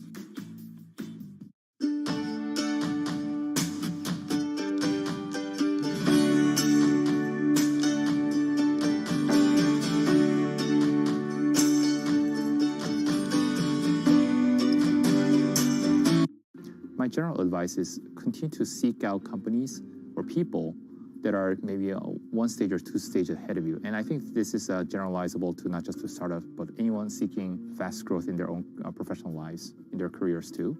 What does greatness look like? Try to seek out people who've been there, done that before, and then try to not connect with one, but try to interview 3, 5, 10 people to see what is a general pattern of greatness that look like that will get you to the next level of the company, next stage, maybe a year, 12 months from now, 24 months from now. Seek out people who kind of went down that path a few times. Then you'll start to find this pattern that start to emerge. What are things that you need to have 12 months from now, 24 months from now that you currently don't have? Then try to build a path towards that. It's almost like Amazon's or Jeff Bezos' mantra of working backwards. Think about what your end game or next stage look like, and then figure out your steps to getting there, and who do you need to work with, upgrading or coaching your existing team or recruiting from somewhere else to really level your leadership. Because ultimately, the job of a CEO is to do 3 things, right? One is get the strategy right for your company, making sure it's executed, get the right teams onboarded, getting the resources, whether it be fundraising or allocating your resources. So it's strategy, people, or team, figuring out how you need to navigate those things to get to the next level.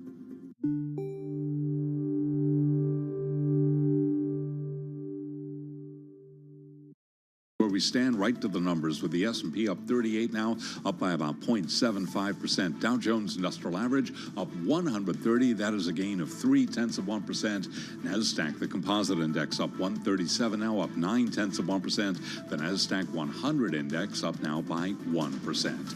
10-year at 4.33% with a 2-year that's yielding 4.74%. Spot gold trading higher by 0.2%, up just about $4 the ounce now to $21.95. West Texas Intermediate crude rallying 1.6%, 82.37 a barrel. Under retreat today, a 2% drop for Bitcoin. Bitcoin right now at 66,865. Sources tell Bloomberg Apple is in talks to build Google's Gemini artificial intelligence engine into the iPhone, setting the stage for a blockbuster agreement that would shake up the AI industry. Apple shares, they're up now by 1.4%. Shares of Alphabet up by 4.9%. Again, recapping, stocks are higher. S&P now higher by 40, up 0.8%. Balance of power continues. Back we go to Washington, and once again, Joe Matthew and Kaylee Lyons. All right, Charlie Pellet with a look at the Monday trade. Thank you so much. And of course, if it's Monday, it means we're about to start another week here in Washington, although technically lawmakers aren't really starting it yet. They're not in it's only session Monday. today. It's only Monday, and yet Friday, Joe, is a very important deadline when you're trying to keep a spending equivalent of about 75% of the U.S. government open beyond midnight at the end of this week, and that's looking difficult as we begin the week, or kind of here in Washington. Yeah, I wonder, is this a working weekend for Jack Fitzpatrick? I bet he got some rest on St. Patrick's Day. He, of course, covers appropriations for Bloomberg government, and boy, that has become quite the beat for any reporter in Washington. That used to be a boring job, I think, at one point. Great to see you back.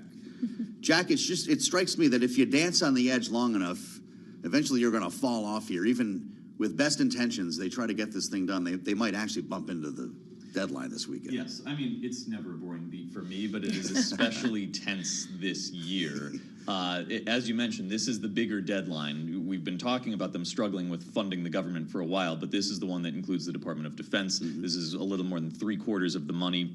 They really wanted a deal to come together by yesterday because they've got the 72-hour rule in the House. If a deal came together right now, we'd be talking about maybe a Thursday afternoon vote in the House. That gives the Senate very little time before Friday night.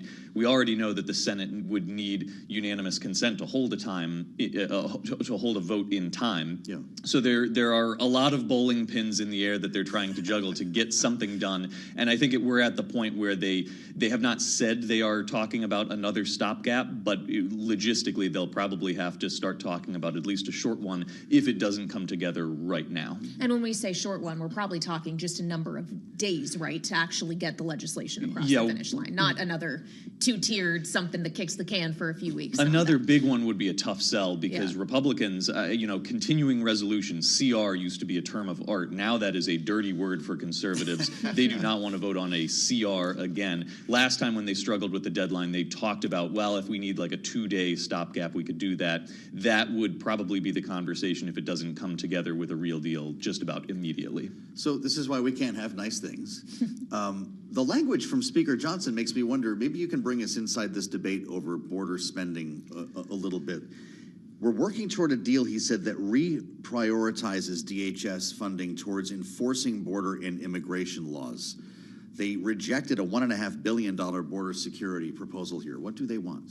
Well, it's the same kind of issue that held up the foreign aid funding issue, the broader immigration negotiations. Republicans have said that the president keeps asking for money that, yes, would go to the Department of Homeland Security, but it's more for processing people through the system. Conservatives do not believe they're doing enough to dissuade people from coming here in the first place. You can talk about the Remain in Mexico policy or a variety of policies that would dissuade people from coming here and seeking asylum, stop people from crossing the border illegally. So they want haven't HR seen enough. Yeah, they want HR2. They wanted HR2 before. I'm sure the conversations have narrowed down to something shy of HR2. But when they thought they would need to do a stopgap just for Homeland Security, because they did talk about just a full year stopgap, they said, well, there would need to be some exceptions. Once they talked about the exceptions for border security, they realized that's the tough thing to negotiate, so they might as well try to negotiate the whole bill. So they're back at the age-old problem now of what do you do on border security that feels like real border security to the most conservative members who are willing to vote to fund the government. So could we be in a situation where, because they're facing down the threat of a shutdown of much wider parts of the government than just DHS, because all of this is getting roped together, Republicans actually have to give some of the border measures and potentially a win to the Biden administration on them for that reason, rather than giving them the win earlier on in the bipartisan deal that was negotiated? It's hard to define what a win would be to the Biden administration because this is an issue that's been pushed by conservatives. It's more been a question of how much of a win is enough for them to vote for it. They pushed the Biden administration in a more conservative direction on some of these asylum policies, but it wasn't enough for the conservatives. We've gotten to the point where a lot of people are kind of going in circles about how much of a win is something for us to really call a victory and how much is too small so that we want to be able to run on this, that the shadow of Donald Trump is still hanging over anything with the border. All right, Jack Fitzpatrick of Bloomberg Government, going to be a fun week for you, and hopefully Just not wait till weekend, there are I'm sure. 4 deadlines. That's coming someday, right? 4 funding deadlines. Don't wish that upon us, I Joe. pictured Jack Don't wish waking that up upon in a Jack. cold sweat with that when I read about that. Thank you, Jack. Thank you, Jack. And of course, he raises the specter of former President Trump, who we know has had some influence in the minds of those on Capitol Hill, specifically when it comes to the issue of border policy. He was not in favor of that bipartisan deal that was struck, and then that bipartisan deal very quickly died in this Congress. And of course, the former President, Joe, was in the news for other reasons over this weekend as well. Speaking in Ohio about a bloodbath, but specifically he was talking about the auto industry. It's become about context in the aftermath. That's what they say. We were debating in our previous hour whether there is a debate around context and whether there is any difference when it comes to a bloodbath. Yes. You want to hear what he said? We should hear from the former president this weekend. If you're listening, President Xi, and you and I are friends, but he understands the way I deal, we're going to put a 100% tariff on every single car that comes across the line, and you're not going to be able to sell those cars. If I get elected, now if I don't get elected, it's going to be a bloodbath for the whole, that's going to be the least of it. And then, of course, we got a follow-up on True Social after this what did was he write this replayed morning, and actually? A analyzed. lot of people are probably at work by the time that happened.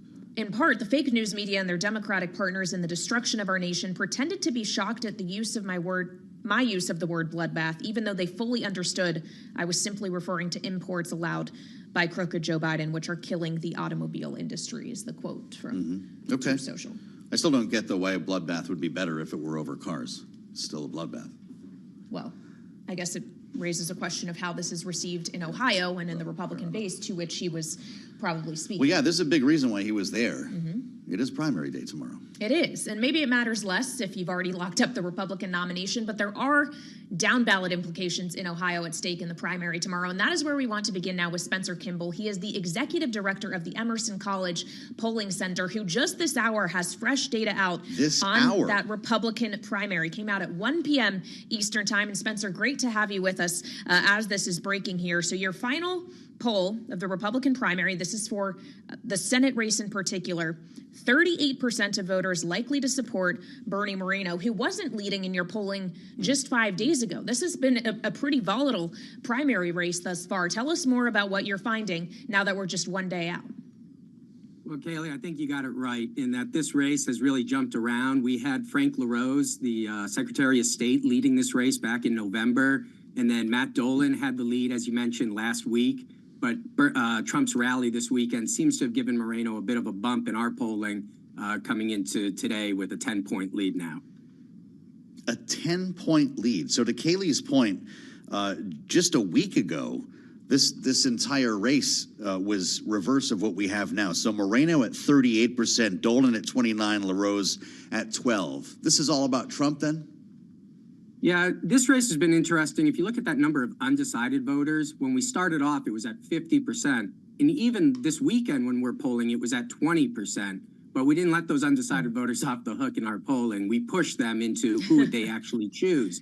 And that's where we see a bump for Dolan. So that 9-point, 10-point gap tightens to 4 to 5 points when we push these undecided voters, that 20%, suggesting that this race could tighten tomorrow on Election Day. So it'll be a very interesting day indeed. Are voters discriminating issue-wise between the different individuals here? Are voters who are likely to vote for Moreno prioritizing something over the others? Yeah, that's the immigration policy issues and economy. Those two break for Moreno. He's leading those voters. If you got into topics like education or healthcare, well, then Dolan is actually leading with like 70%. But the problem for Dolan is those issues are only top issues for about 4 or 5% of Republican primary voters. Immigration and the economy, they're combined for about 75% as the most important issue. So that gives Moreno a good position, at least on those two issues. We're talking with Spencer Kimball from Emerson College Polling. Of course, this is the primary to find out who's going to run against Senator Sherrod Brown. A very important seat for Democrats, Spencer. And fascinating, in your most recent poll, you found out that he's actually doing pretty well, strangely, with Trump supporters. 8% of Trump voters plan to split their ticket and vote for Brown. So what kind of a situation is he in? This was said to be the political fight of his life. Well, he's certainly in a dogfight. Depends on who gets the nomination. In our polling, he seems to run better against Moreno at this point than he does against Dolan in a general election. But what we're seeing in Ohio is very similar to what we're seeing in Arizona, Nevada, Montana, Pennsylvania, where Trump is leading against Biden, and yet all of these Democratic Senate candidates are leading their Republican challengers by 2 to 3 points, even in a state like Montana, where Trump is up by 15, 16 points. So we'll see if that ticket splitting survives, the fall. But that's what we're seeing at this time. Well, and Spencer, that's what's so interesting is because here in Washington, the entire conversation about the balance of the Senate seems to be centered on Ohio and Montana. Tester and Brown are seen as the most vulnerable Democrats. Is your polling suggesting that maybe they aren't actually as vulnerable as previously thought? Well, they're vulnerable, don't get me wrong, but they're not, they're not losing like Joe Manchin, who dropped out of the race in West Virginia because he was trailing in the polls by 13 points. They're not doing as well as Josh Hawley out of Missouri, who's leading by 10. But there's a little struggle for Ted Cruz down in Texas. The bigger concern I would have is out in Arizona, which is an open seat.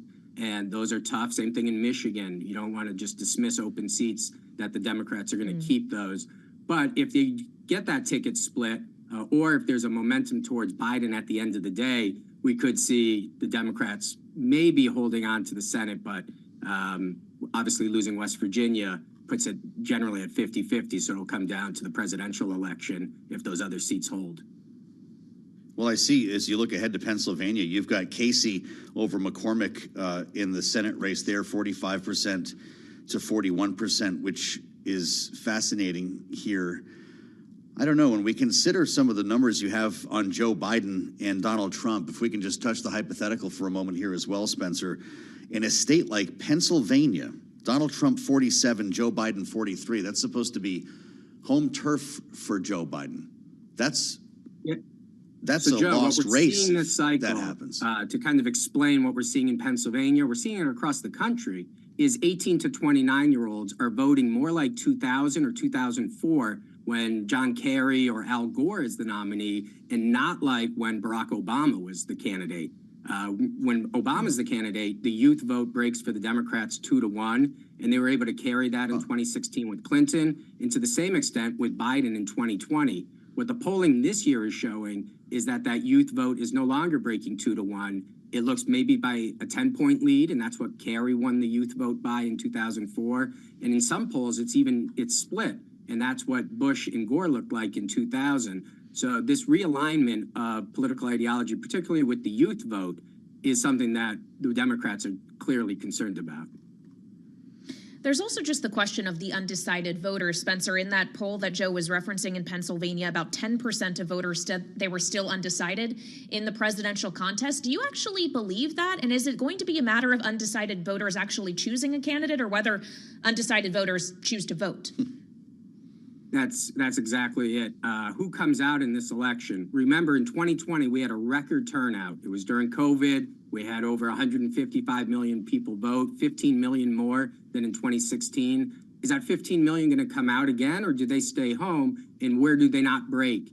And that's something that both parties are going to be working on. It's a state-by-state election here. But that's something that we're looking at, too, as far as the enthusiasm gap that we have. And what's interesting is that while Biden might lack enthusiasm on the top of the ticket, these other Democratic candidates, like Sherrod Brown, as you mentioned, has more enthusiasm. So it's almost as if these down ballots might be able to carry Biden over the finish line in some of these states. Wow.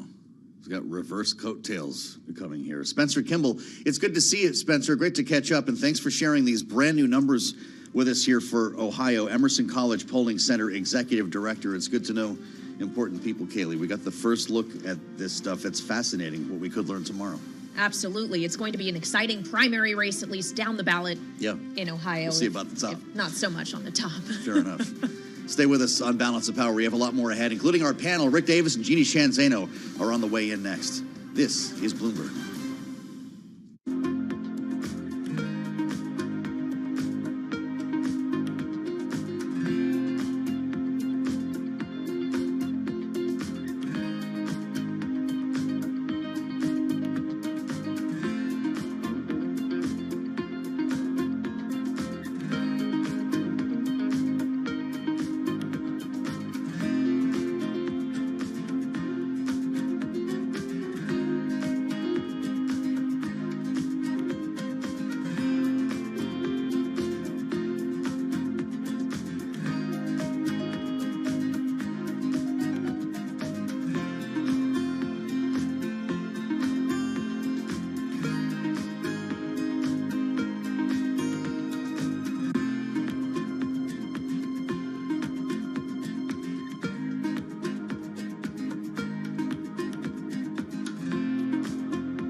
It's 121 on Wall Street. We do check markets all day long here at Bloomberg. The Bank of Japan is poised to decide to end its yield curve control and purchases of risk assets today.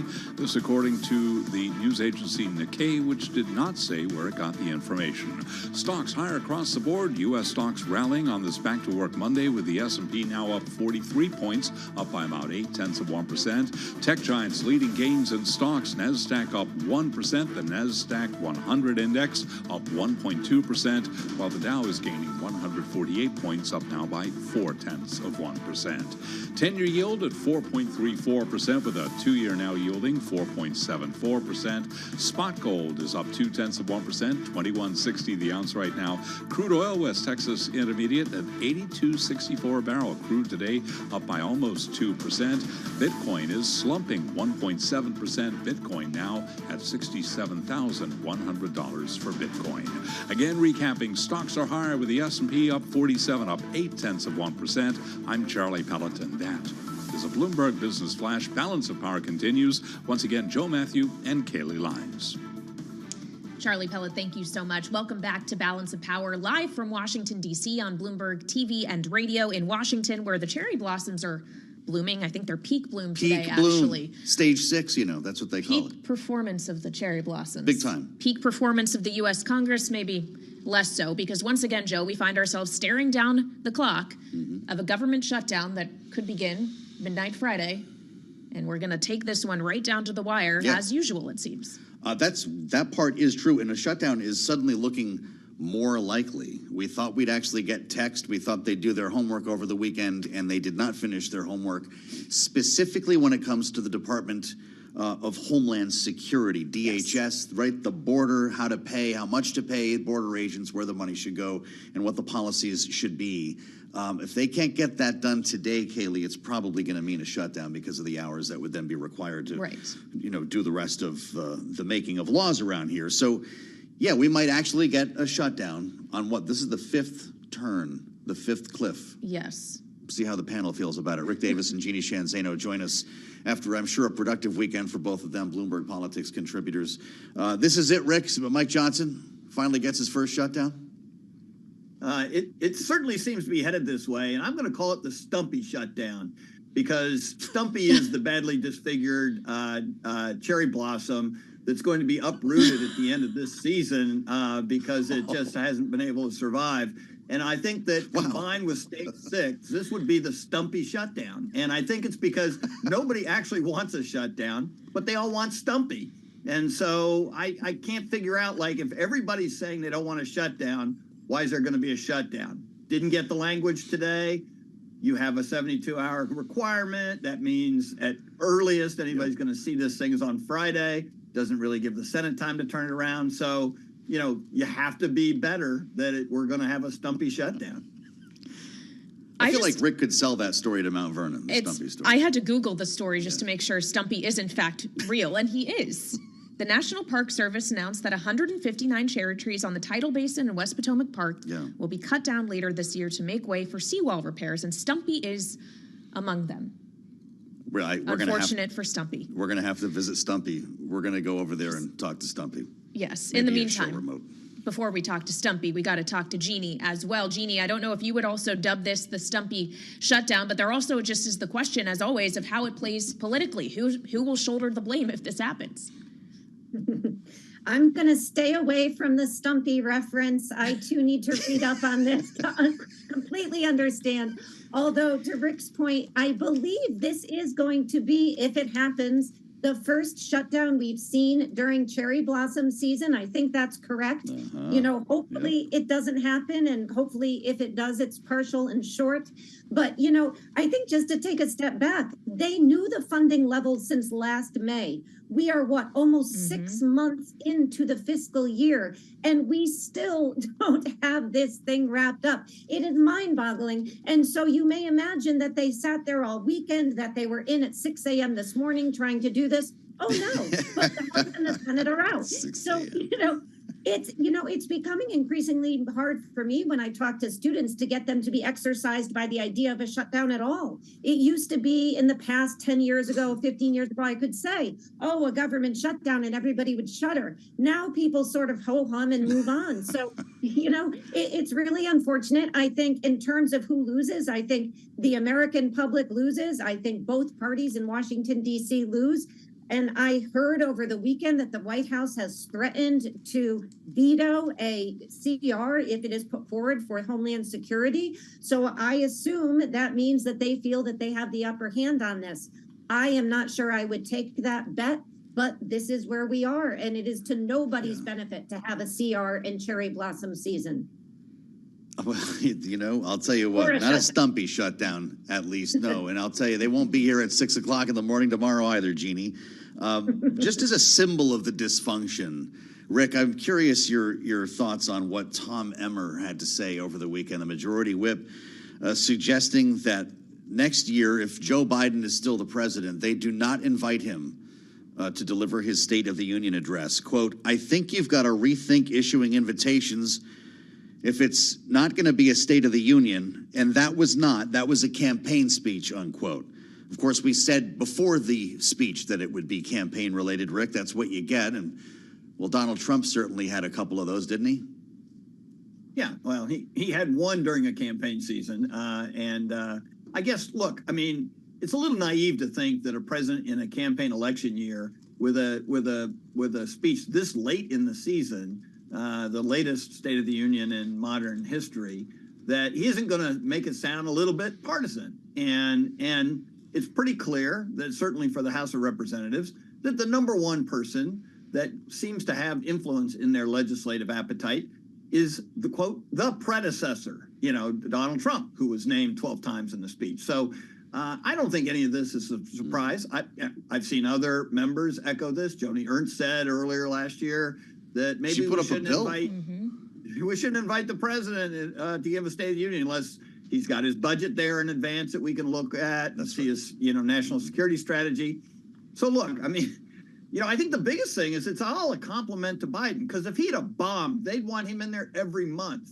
And so, I think that it's a recognition by the Republicans in their, quote, retreat in the Greenbrier last week that they're talking about what a good job Joe Biden has done. I mean, I don't get it. Why give him this kind of credit? Well, there's also the question, Rick, if he did say, he doesn't think Biden will be president to give this speech again next year. But there's also the question if it's going to be Republicans still in control of the House to even have the speaker, a Republican speaker, make this invitation. Do we really think Republicans are more likely to still be in charge of that chamber than Biden is more likely to be president come the beginning of 2025, Rick? The one thing I know for certainty is every political operative I've ever met on either side of the political divide is very concerned about jinxes. And when your candidate like Emmer goes out and says something like that, he is completely jinxing this election cycle. And so, number one, he needs to shut up and quit making these predictions, because he's gonna screw it up. But two, look, I mean, right now, I would say the generic Republican ballot looks pretty good. And usually Congress tracks the generic ballot. So I know it seems like this is the most do-nothing Congress in history, and maybe they'll be rewarded for that, because the last thing, voters want necessarily is an activist bunch of guys passing legislation that's going to raise their taxes and do other bad things for them. So the bottom line is, it seems like cyclically it could be a decent year for Republicans, but they certainly aren't doing anything right now, specifically around this budget issue, that would be something they'd want to go home and campaign on. I'm looking at a picture of Stumpy now. Now I feel bad. Stumpy is real. Even with Stumpy, Jeannie. $53 million for Joe Biden's re-election campaign. He pulled in the month of February. He has the most money collected by a Democrat at this point in the calendar in history. Is he raising money on the dysfunction here in Washington, or is this all never Trump cash? You know, I think it's a combination of both. There's a lot of people out there who feel like Joe Biden has delivered in ways that they didn't expect when he came into office. And there are, you know, he has an incumbency advantage. That certainly helps. But a lot of that money has been raised by the grassroots, which is incredibly impressive when you think about the number. You know, the flip side of this is this going to matter at a time when Donald Trump is such an expert at using the free media? But, you know, just to go back to the previous conversation about Emmer, the reality is that, you know, these Republicans are running scared. So this cash may matter. I mean, the idea that the whip would say that they don't want him to give a speech because it's divisive after he has endorsed Donald Trump is laughable. And I think they also don't want anybody to give the speech because they don't want to have to give a response. They don't want another Katie Britt fiasco. So they're thinking of canceling the whole thing. I mean, this was a real win for Joe Biden in the State of the Union, and it was a real loss for Republicans. And you're hearing them come out of their retreat and talk about that openly. It's kind of surprising they would even go there publicly. Just while we're on the subject of Congress and how maybe it is a do-nothing Congress, it's worth noting the House did do something last week and passed a bill to ban or divest TikTok, or ban TikTok if the divestiture doesn't happen within 6 months. Jeannie, just finally, we have less than a minute left. Do you think the Senate might move on that this week, or is this going nowhere fast? Yeah, they might. When they come back in session, they might. I think if they do, there will be changes to it. But there is bipartisan support for this thing. We even heard Donald Trump, you know, do another flip-flop, and this time on the TikTok bill saying he wants to get China out of it. So I do think they could do something. I don't know if it'll be this week, but I think something comes out of the Senate, probably changed a bit from what went in there. All right, Jeannie Shanzano and Rick Davis, Bloomberg Politics contributors, thank you so much for joining us. And just a reminder that the Congress, which has been described as do nothing within this segment, will be back in Washington tomorrow, before a 2-week recess. Rick and Jeannie will be back later today, though. Yes, they double will. time. Love that.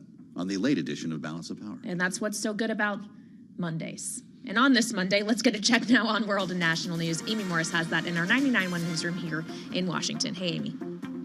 Hey, Kaylee, and as you mentioned earlier, that TikTok bill that's pending in the Senate, now we're learning Biden officials are set to brief senators on the push to divest TikTok, and the Department of Justice is backing the bill requiring TikTok divestment. So as we get more information on this, of course, we're going to bring it to you. Meanwhile, President Biden spoke today with Israeli Prime Minister Benjamin Netanyahu, the two leaders clashing over the war in Gaza. The White House says they talked about the latest developments there, including the situation in Rafah and efforts to surge humanitarian assistance to Gaza. This is the first time the president and prime minister have actually spoken since February 15th. Russia President Vladimir Putin sealing his control for 6 more years with a highly orchestrated landslide in an election that followed the harshest crackdown on the opposition and free speech since Soviet times. Some Russians attempted to defy the inevitable outcome, protesting his repression at home and his war in Ukraine. And President Biden signed an executive order aimed at advancing the study of women's health, in part by strengthening data collection and providing funding opportunities for biomedical research. Under the order, the National Science Foundation and Department of Health and Human Services are instructed to research ways to use artificial intelligence to advance women's health research. Global news 24 hours a day and whenever you want it with Bloomberg News Now. I'm Amy Morris, and this is Bloomberg.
connection lost.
It's 1:40 on Wall Street. We do check markets all day long here at Bloomberg. We have got the Dow, the S&P, NASDAQ all advancing. The Russell 2000, those small cap shares in the red. Russell down now by 0.3%. To put that in context, the S&P is up 0.8%, higher now by 38 points. The Dow up 0.3%. Dow Industrials up 95, and we have got NASDAQ up by 1%.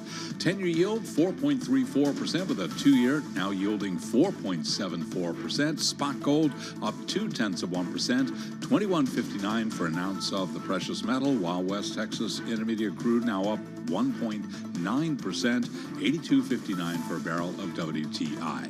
Bitcoin down 1.7%. Bitcoin right now 67,081 on Bitcoin. The Bank of Japan is poised to decide to end its yield curve control and purchases of risk assets today. That according to Nikkei, without saying where it got the information. And shareholder advisory firm Glass Lewis is recommending that investors in Walt Disney back the entertainment company's management in its battle with activists.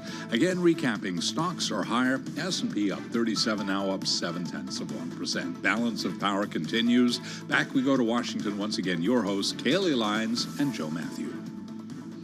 All right, Charlie Pellet, thank you. Joe Matthew alongside Kaylee Lines in Washington, D.C. This is Balance of Power on Bloomberg TV and radio, and we're glad you're with us. As Joe Biden today gets on the phone with Benjamin Netanyahu for the first time in a month. We've talked a bit about the strained relations between the White House and Tel Aviv, of course, over policy in Gaza with a looming invasion, if I can use that term, of Rafah, and it's something that they continue to talk about, coming off of Chuck Schumer's address last week in which he called for new elections in Israel. Benjamin Netanyahu reacting to what the majority leader had to say. Here he is. What he said is totally inappropriate. It's inappropriate for to go to a sister democracy and try to replace the elected leadership there. That's something that the Israeli public does on its own, and we're not a banana republic. And we want to turn now to an expert in the Middle East. Joining us now is Hagar Shamali. She's former director for Syria and Lebanon at the National Security Council. She's now founder and CEO at Greenwich Media Strategies. Hagar, always great to have you here on Bloomberg TV and radio. We have gotten a very brief statement from the White House about the call that took place between Biden and Prime Minister Netanyahu today. They said they discussed the latest developments in Israel and Gaza, including the situation in Rafah and efforts to surge humanitarian assistance to Gaza. They say a readout is forthcoming. We have not gotten that readout yet. But what do you hope was communicated by President Biden to Netanyahu on this call? And how do you expect that, frankly, any communication from the U.S. president right now is being received on the other end? Well, there are two sides to this at the moment. So on one hand, what President Biden likely did was he had to do a little bit of damage control following Schumer's statement in particular, because for Schumer to go out and say toward a democracy, toward a country that is an ally of the United States, that new elections are needed. I'm not one to repeat or parrot Netanyahu's talking points, but that is not the norm for the United States in foreign policy when dealing with a democratic government and a democratic friend in particular. We do say occasionally that elections are needed in countries, but that's where we've seen there to be not free and fair elections, or that there's a dictator, an authoritarian who's not respecting democracy or elections or that kind. So to say in this context is not the way you work with a country like Israel. It's certainly not how you're going to get the Israeli government to cooperate with you, which is Biden's number one goal. So on one hand, he probably had to do some damage control, and on the other, he had to press really hard and say, listen, Bibi, you're putting me between a rock and a hard place. I want to help you. I've been supporting you. We've been very clear about that. But your behavior is going to cause a problem for me on Capitol Hill. And that problem could be very real. It could result in a halting of aid or less aid or conditional aid. And so therefore, you got to work with me, and we have to work on what's happening in Rafah. This is how we see what's going to happen in Rafah if you invade right now. And it would be catastrophic. As we know, we've talked about it together, about the fact that you have about 1.4 million Gazan refugees who've sought refuge there. And without a clear plan, it's hard for the U.S., for us as your friend, to back you up. So that's probably two sides of the conversation he had with Bibi. This was in the air yesterday at the White House, Hagar, during the St. Patrick's Day celebration. The Prime Minister of Ireland spoke about this publicly while he was with the president, speaking with reporters. He said, quote, "The Irish people have such empathy for the Palestinian people," unquote. And the president said that Taoiseach and I agree about the urgent need to increase humanitarian aid in Gaza and get the ceasefire deal. Is that what led to this phone call this morning, when Benjamin Netanyahu is hearing about conversations like these that the president is having openly? Well, from what I understand from my friends in Washington, this is the situation in Rafah, and the humanitarian situation in general in Gaza is top of mind for the Biden administration. This is something that they're actively working on a daily basis. They have people traveling to Israel regularly, trying to press the Israeli government on the need to open more routes, to get more humanitarian aid in, to inspect things faster, to open a maritime route, things of this kind. And so I don't know that itself was what precipitated this call. I think in general you have regular communication, but when you see the situation you have now, you have the UN saying that people are in danger of death because of famine, and that it is an emergency. And you've got the U.S. airdropping aid, which we both know is the most inefficient and expensive way to do this, which only reflects how desperate the U.S. government is to try and send some help in. Then that's all of that together is likely what precipitated this. Well, as we think about the efforts to get aid into Gaza, there's also the question of what operations the Israeli Defense Force may still undertake in Gaza. We know that there was another move on a hospital in Gaza City in the last several days, and Rafah, of course, remains a question, as it seems that Israel, Netanyahu specifically, still is indicating the number one priority is to take out Hamas to the extent that they can. Do we have an understanding, Hagar, of just how close they are to accomplishing that goal? It's a little difficult because the U.S. has come out, the U.S. officials have said that they believe that the Israeli military has taken out about a third of Hamas's fighters. And Israel has said things that are a bit similar to that, actually. Maybe they inflate those numbers a little bit more, but it's a little bit complicated because on one hand, you have the U.S. saying that, and I, having worked in the U.S. government, obviously I have a reason to believe when the U.S. comes out with these figures, they don't say that unless they're pretty certain of them. But also, the part that's complicated is the fact that you have Netanyahu coming out and saying that they're at the tail end. And he said that. He said, we're at the very end. We just need to go into Rafah, and we need to control Rafah, and then we're at the end. And I want to be clear. When he says that, what he means is that they're at after Rafah, after an operation in Rafah, which would be the last area, city that is not under Israeli military control, that operations might transition to something that's lower intensity, but that the war wouldn't, the entire war wouldn't end. The effort to undermine Hamas, to go after its fighters wouldn't end. From what I can see and have studied, it's that you still have those tunnel networks are very active in supporting Hamas and keeping them alive. Apparently their warfare at the moment, while they are definitely on the other end of, they are losing, Hamas is losing, that's very clear. What they've been doing now is retreating in tunnels, and they'll pop out, they'll do an attack, and they'll retreat again. And that is what the Israeli government is focused on. And the way the Israeli government sees this is they cannot just retreat right now, because if they did, then everything that has happened thus far, without defeating Hamas's ability to launch attacks, to govern Gaza, then everything would have been for nothing. And that's how the Israeli military sees it. That's how the Israeli government sees it. So while I believe Netanyahu in that when he says that the end is near, what he means is that for the high intensity part after Rafah happens. But I don't want to make it sound as though that wouldn't have severe humanitarian consequences, because it would. Right, sure. Hagar, there were reports a couple of weeks back that Israel was beginning to flood the tunnels beneath Gaza with seawater. Is that how this ends? Some of them have been flooded with seawater. Some of them the Israeli government has called in Israeli engineers to also come in and dismantle or destroy some of these tunnels. From what they say that this won't end until they've destroyed all the tunnels, and I believe that because they don't invade Gaza often. They haven't been physically in Gaza since 2006, 2005 when they left, and given the threat in October 7 and what they faced, they feel that they must dismantle everything that supports Hamas, that props them up, that will keep them living.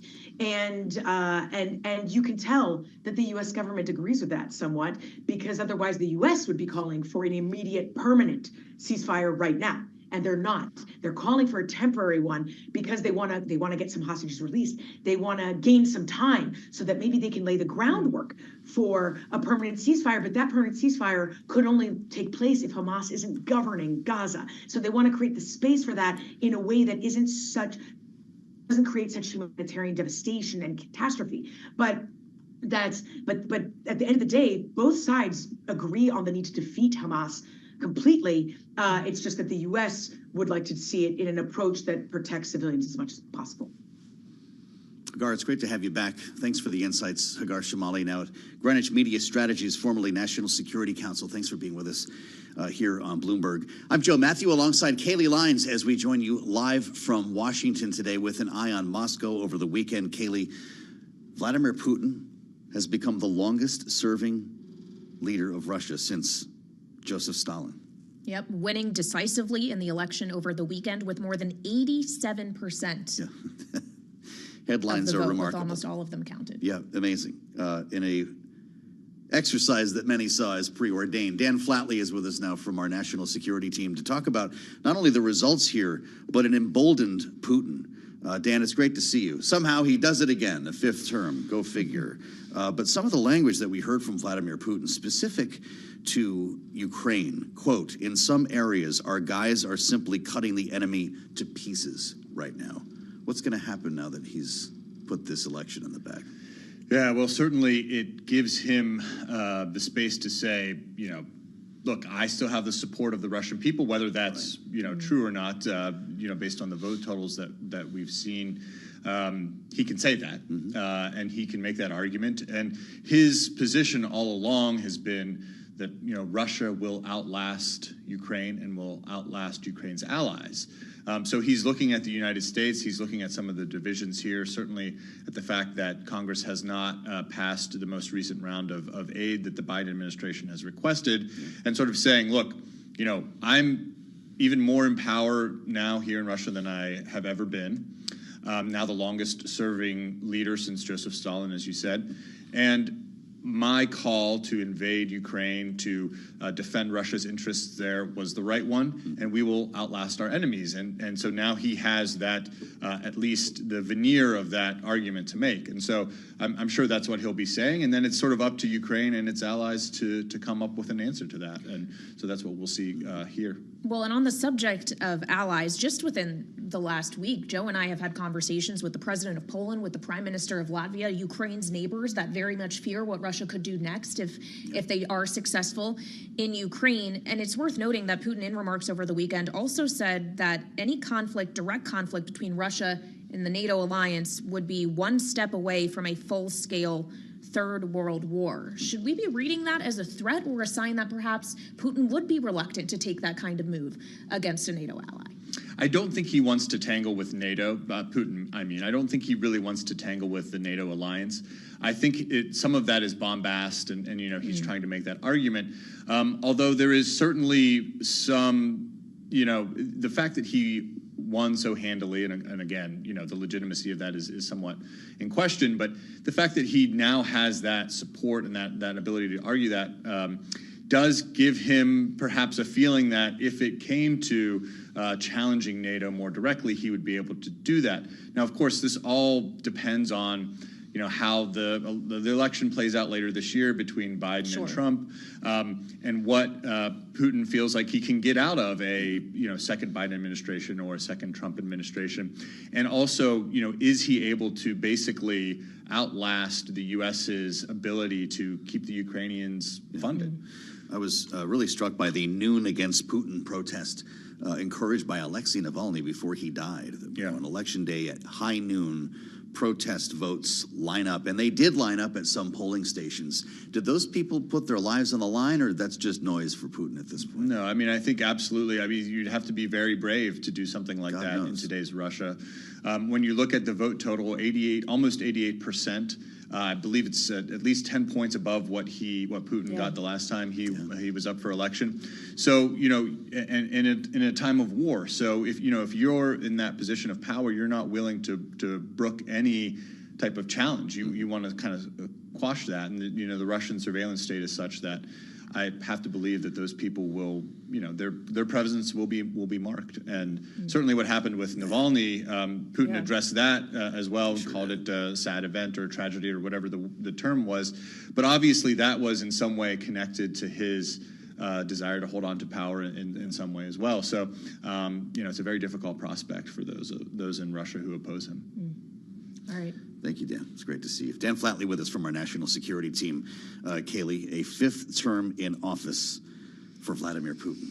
Yep, something that certainly is dominating a lot of conversation here in Washington on this Monday. But we want to find out now what's dominating conversation in New York as we get ready to pass things over to Bloomberg Business Week with Carol Masser and Tim Stenovic. What do you guys have coming up on the program? I feel like there's so many heavy things. Can I just hear about Stumpy? Can you just bring back that conversation? Yes.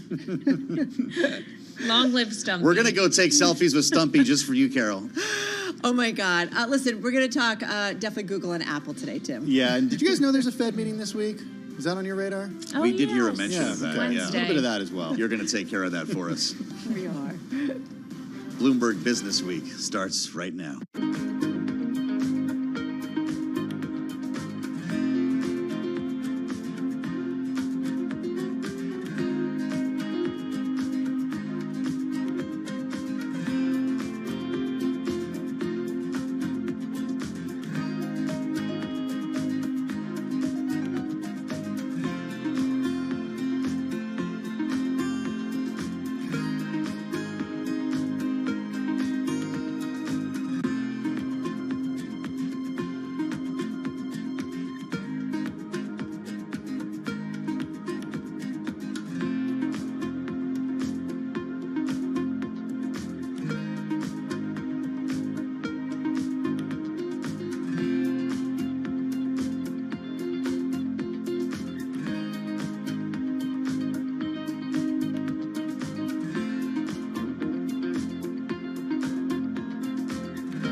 is Bloomberg Business Week. Insight from the reporters and editors who bring you America's most trusted business magazine, plus global business, finance, and tech news as it happens. Bloomberg Business Week with Carol Messer and Tim Stenivek on Bloomberg Radio. Here we go, everybody. A new week and a lot on our mind. A very good afternoon, everybody. Live on Bloomberg Radio and television. I'm Carol Massar, along with Tim Stenivek, live here on Bloomberg Business Week. And I got to say, though, really, Tim, it's all about the mega cap tech names, or at least three in particular today. Yeah, tech, AI are certainly on our mind at big time today. On that, when a relationship works, Carol, it works. Just ask Apple and Google, now said to be doubling down when it comes to AI features. As you mentioned, those stocks moving on the news today. Yeah, we're going to get into that in just a moment. Also, the Woodstock of AI getting underway, put on by the company that really first comes to mind when you think about artificial intelligence and video. What you need to know about this gathering and what it all means, what to watch out for. That's coming up as well. Okay, so we talk that's tech partnership. We talk AI and NVIDIA.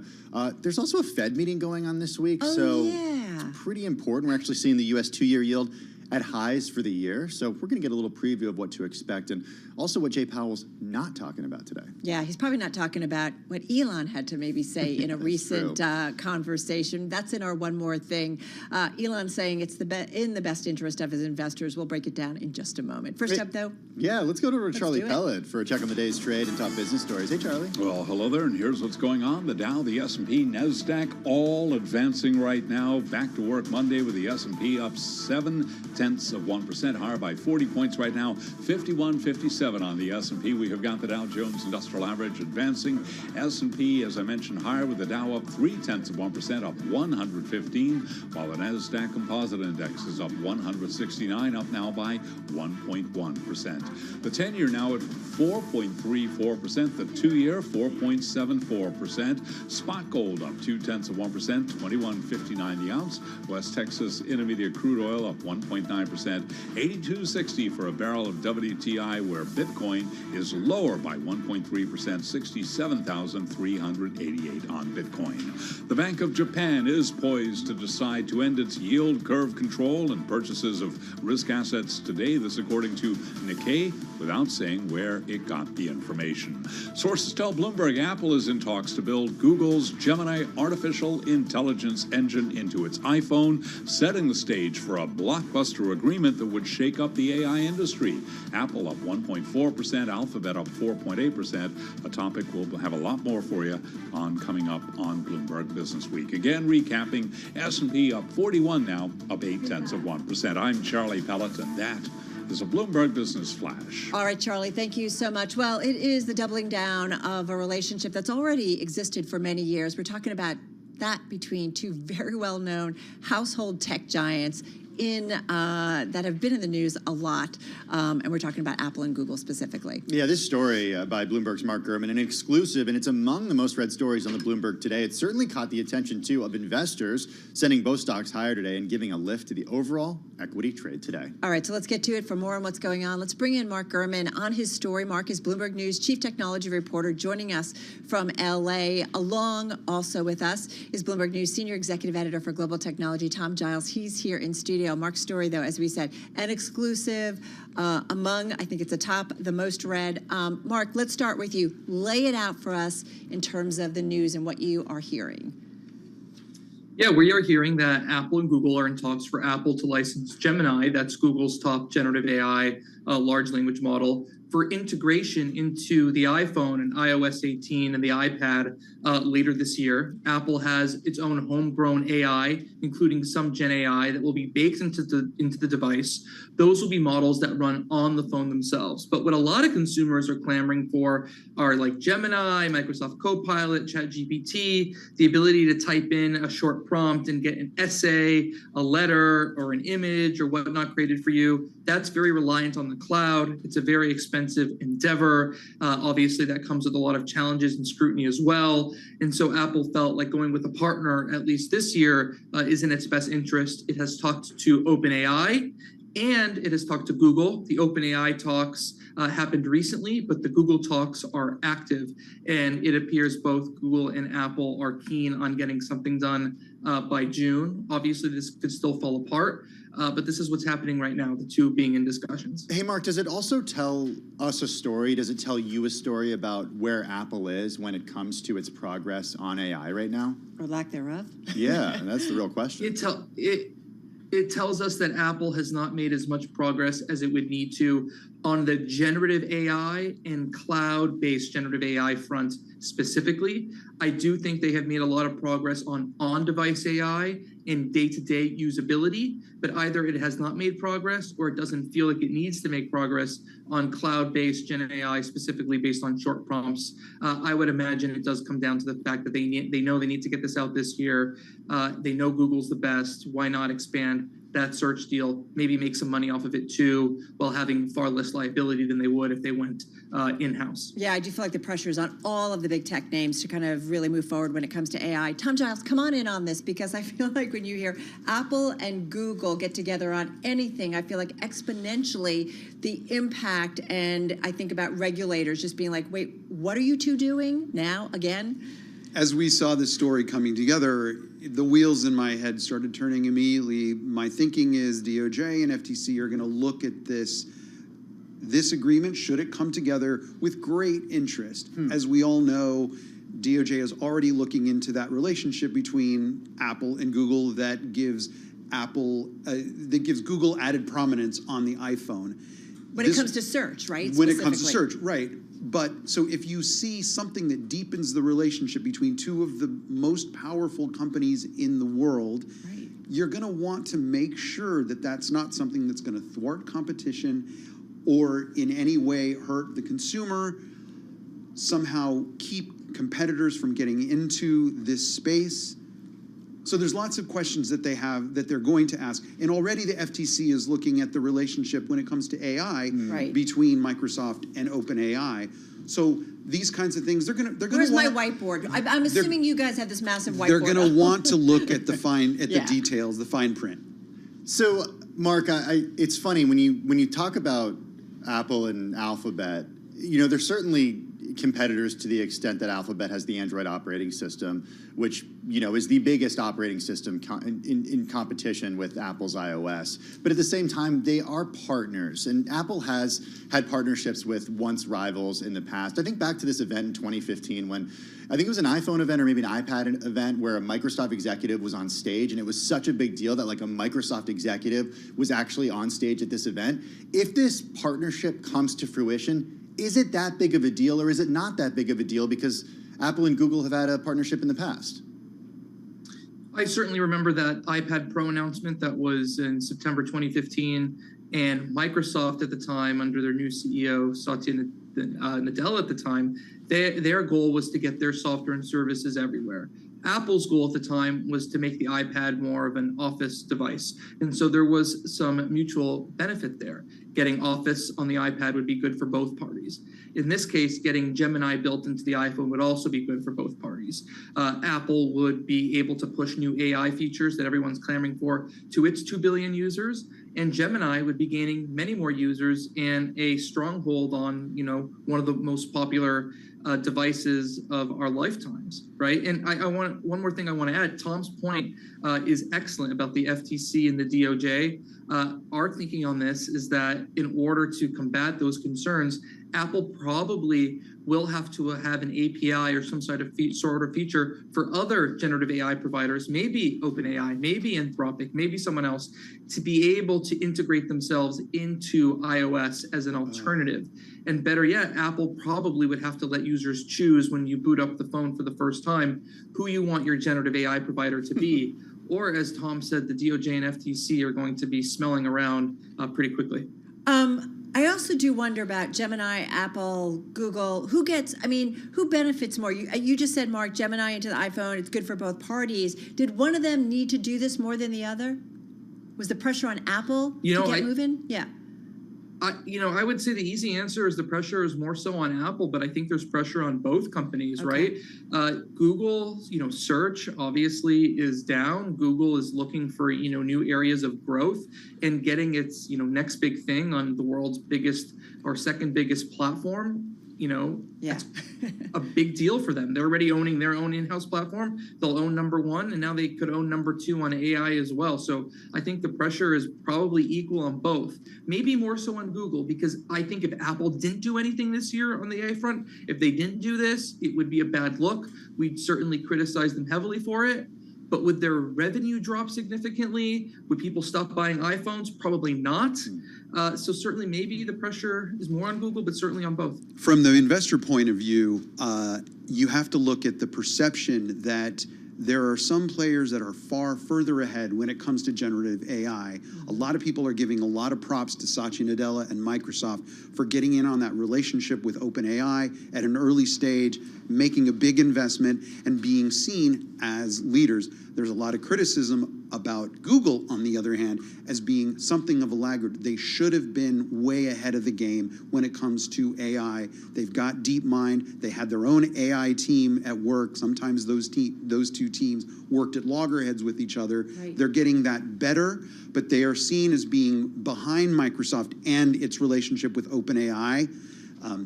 You see Meta coming from out of left field with its LLMs, it's open sourcing them. There's a lot of momentum behind that, and Zuck is putting a big push behind that. And Apple, of those big players, you really would like to see Apple being in that conversation. It's not in those conversations. It's not being mentioned in the same breath. Microsoft, OpenAI, and even Google. It does feel like today's news has kind of like changed that, right? Or like all of a sudden the conversation maybe, all right, we're I don't know, that Apple all of a sudden we're looking at differently a little bit, potentially. That it has a strong relationship with Google, and it's going to capitalize on that and weave more of those AI features into the iPhone, providing a huge platform and a huge validation for what Google's been doing. Both have the potential to benefit tremendously from this. And Tim, I think about how much we've talked about Google, right, and the criticism of Gemini specifically in terms of some of the biased concerns. Yeah, so talk a little bit about that, Mark, because it was just a couple of weeks ago that we were talking about all the challenges that Alphabet was facing in its AI ambitions, and the CEO of the company had to essentially come out and say, well, wait a second, this is not acceptable to us, and we're working on this to try to make it better. Yeah, no, for those unfamiliar, there was some controversy on Twitter and other social media about, which races were portrayed in a historical context. This is my understanding. My understanding is that Google would provide the Gemini underlying model to Apple, right, which apparently did not have the issue. And this particular issue that Sundar Pichai, as you said, commented on and was at the center of the controversy was related to the end user interface of the Google chatbot. So it's apparent that, or apparently from what I'm told, this issue wouldn't have been replicated on the iPhone integration.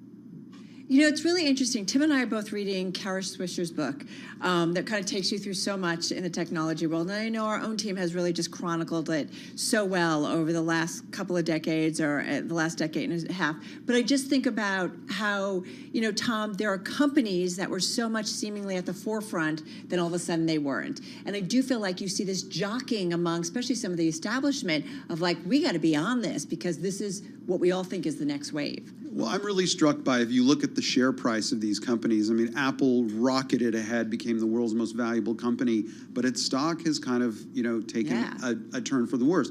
By contrast, I'm fascinated by, you look at the share price for Meta, on the other hand. A couple of years ago, Meta was on the ropes.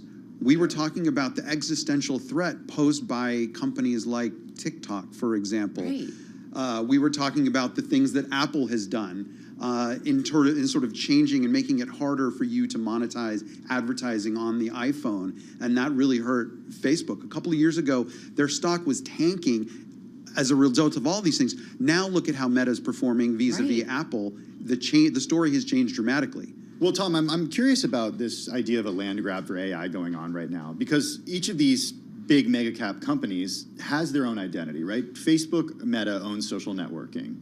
Apple owns the iPhone and the mobile operating system, at least at the high end, right? You have Alphabet that owns search. You have Microsoft, which would say that it owns productivity, but it plays in a lot of different areas. And now they're all going after what is essentially the same thing. Is there any sort of historical corollary for this when you have so many companies that are known for their own thing kind of going after a new thing? Yeah, and some of them do better than others. I mean, the internet, some of them, built themselves on that. and others got left behind. Microsoft comes to mind, for example, when it comes to mobile telephony. Apple sprinted ahead and really has owned that space. Google came in and with Android has done very, very well. But if you look at dominance of the hardware and of the US market, Apple has kind of really run away with that. Microsoft went nowhere. So, Mark, come back in on, because I think about just the last, is it week or so, or 2 weeks or so, Apple giving up on the car after 10 years, and now this, potential deal, it looks like, with Google, moving kind of all in pretty aggressively, it feels like, with artificial intelligence. How are you kind of looking at Apple holistically right now on this news? The presence of new artificial intelligence software and capabilities doesn't change the underlying idea that Apple's a hardware company that makes 75% to 80% of their annual revenue from hardware. So even if they fix this underlying problem with the lack of artificial intelligence, or even when they do, as I should say, it doesn't fix the underlying notion that they don't necessarily have a next generation hardware product to make money off of. Now, here's where those two things come together.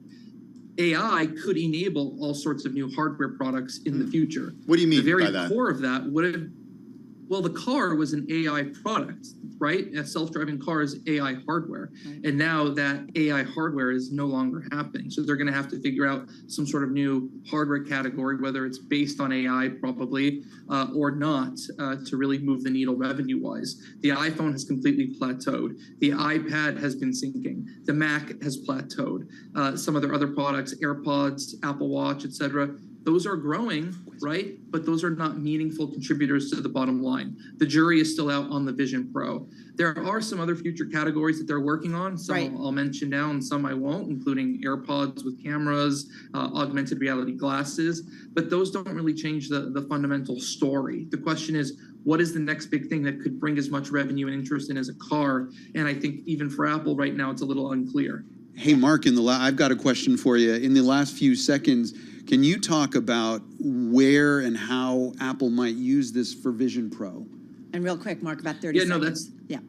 Yeah, sure. That's a great question. So there is some AI in the Vision Pro, but nothing like you've seen from what Meta has been able to do with their headsets integrating AI. There's a future I see where the Vision Pro cameras could tap into this new generative AI that they're getting from Google and their in-house to unite those two things. You could be walking around a grocery store, the artificial intelligence could pair with those cameras, tell you more about a food item you're looking at. Or you look at a player at an NBA game, the AI combined with those cameras could tell you their stats or what their three-point percentage is depending on where they're standing behind the arc. All right, now I totally kind of get it. All right, I wish you guys could just stay for the next hour. We so appreciate it. Mark Gurman, Bloomberg News Chief Technology Reporter, and of course, Bloomberg News Senior Executive Editor for Global Technology, Tom Giles, joining us in studio. Coming up, another mega cap tech name straight ahead.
It's 2:21 on Wall Street. We do check markets all day long here at Bloomberg. The Bank of Japan is poised to end its yield curve control and purchases of risk assets tomorrow. This according to Nikkei, without saying where it got the information. The Japanese newspaper said the BOJ will also end its negative short-term policy rate stance the same day.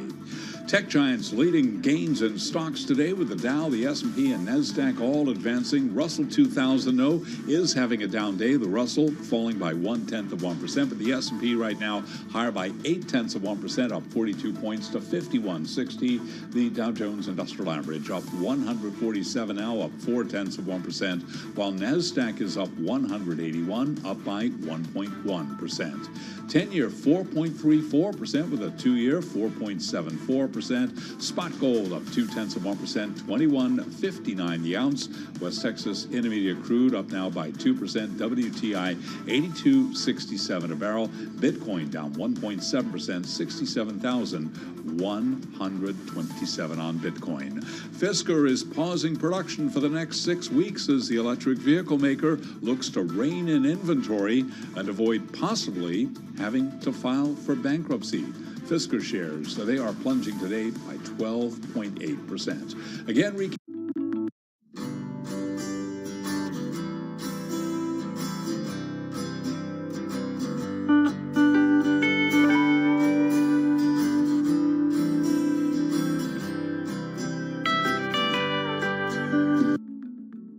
Okay, today I'm going to talk about how to succeed with a startup. Obviously, more than can be said here in 20 minutes, but I will do the best I can. The most important thing, the number one lesson we try to teach startups is that the degree to which you're successful approximates the degree to which you build a product that is so good, people spontaneously tell their friends about it. Startups always ask us for the secret to success. They always want to believe it's something other than this, because this is really hard to do. But this is it. If you can build a product that is so good, people spontaneously tell their friends about it, you have done 80% of the work that you need to be a really successful startup. If you think about the most successful companies you know, Google, Facebook, whatever, you probably found out about them because a friend of yours said, you got to try this, it's great. So this is the bar. Something that people love so much they tell their friends about it. One important indicator for a product like that is a product that's simple to explain and easy to understand. If you can't explain in a few words what you do, and if at least some people don't say, oh, that's pretty interesting, that's usually a mistake. It's usually a sign of unclear thinking or a need that is not big enough.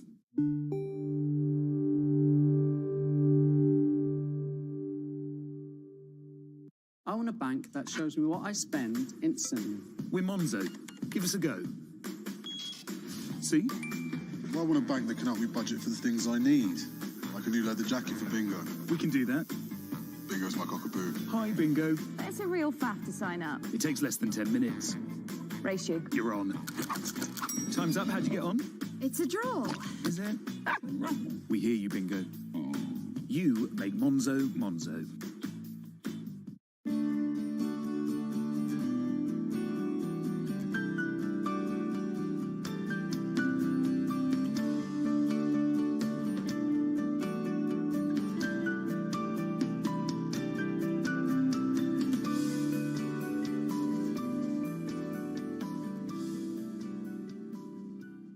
From the UK, and I'm the inventor of the gel razor. And today I'm looking for an angel investor to fund my project, the gel razor, whether that's a working concept and working prototype, or manufacturing possibilities with investment, or to get me a licensing deal secured.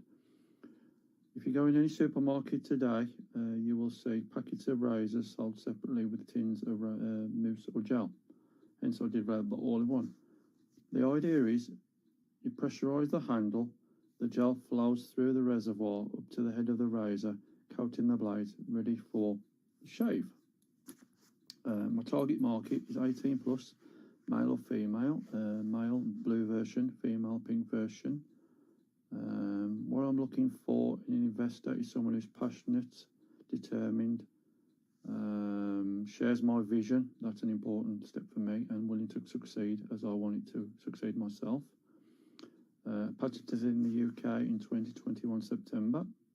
With copyright protection, I have a logo for the gel razor, which you will see on my LinkedIn profile. Currently working with a company in the US who have done me a lovely sell sheet. Big up to them guys. So if you're interested, contact me on LinkedIn profile, Paul J. Gwilt, GWILT, or email me at mufc219@gmail.com.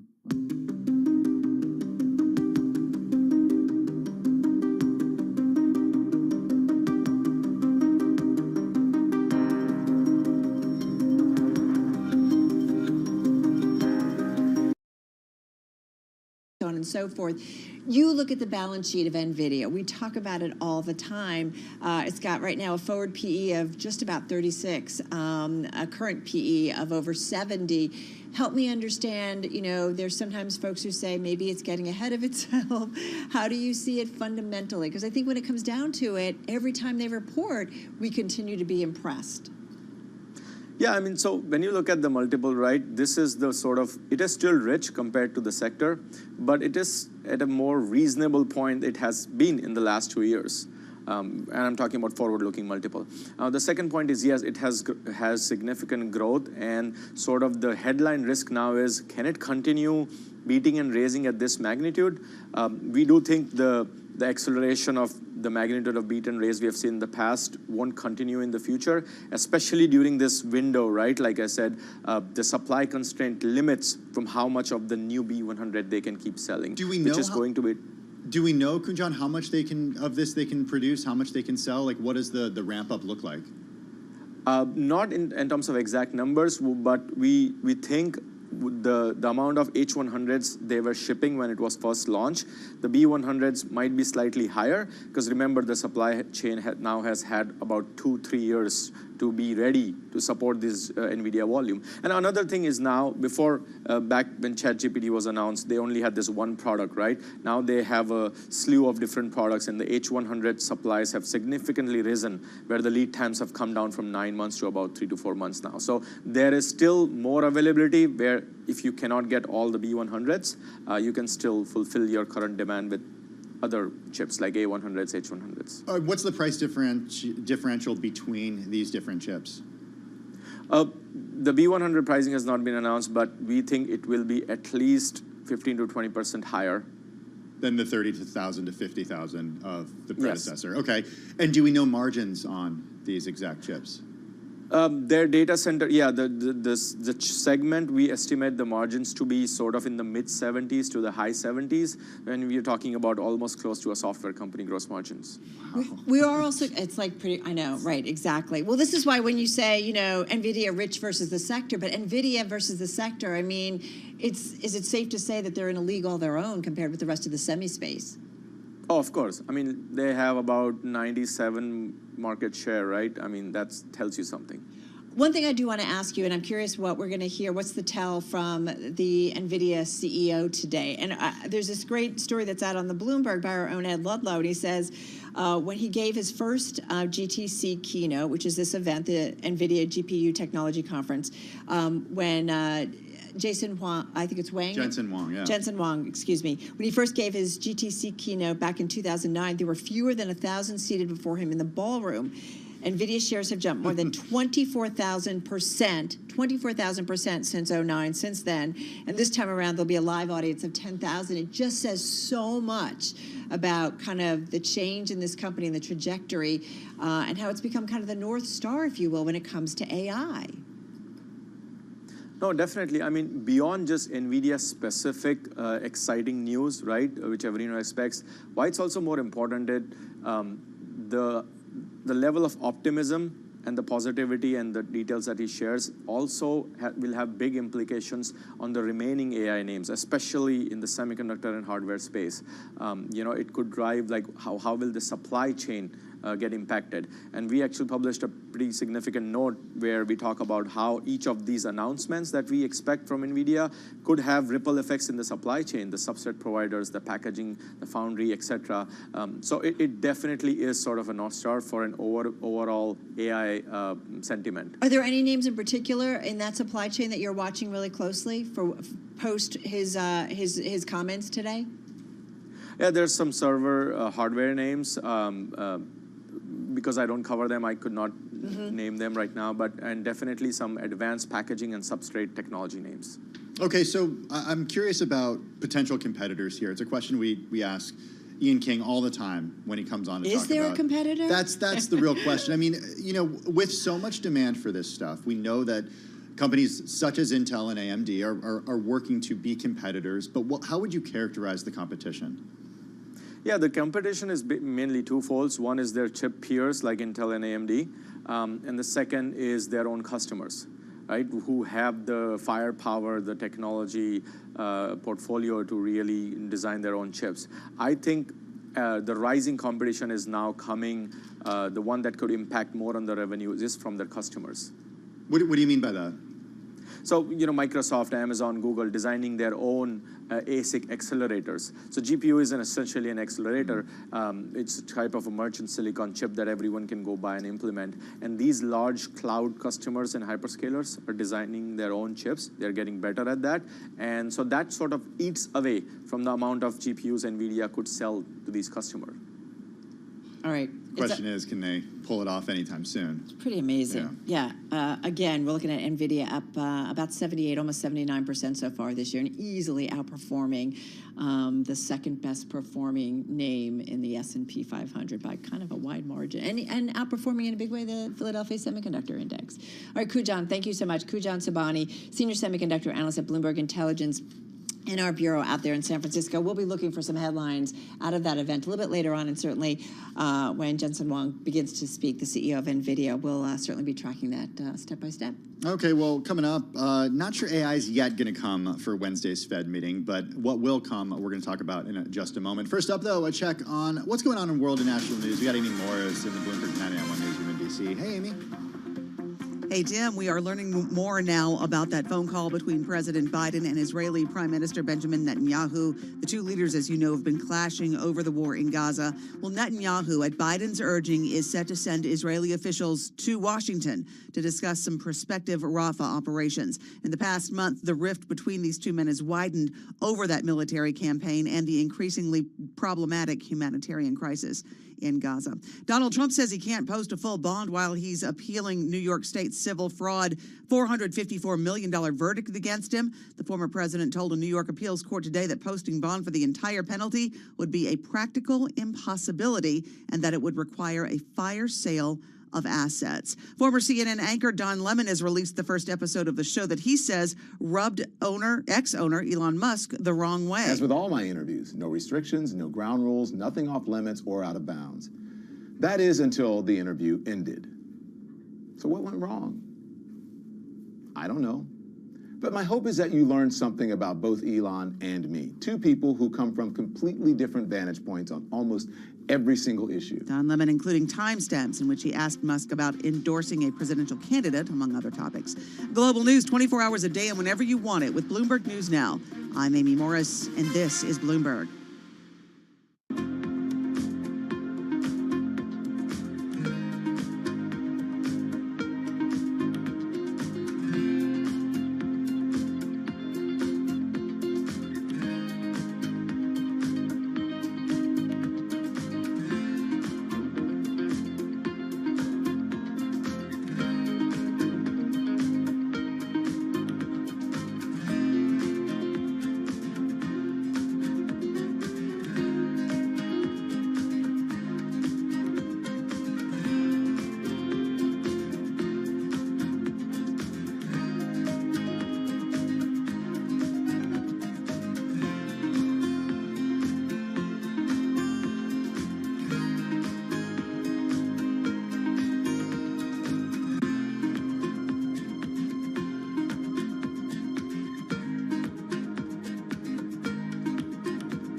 It's 2:40 on Wall Street. We do check markets all day long here at Bloomberg. We have got the Dow, the S&P, NASDAQ 100 index all advancing. Russell 2000, though, in the red today with the Russell 2000 just about flat on the day, down less than 0.1%. The Dow up 163 now, up 0.4%.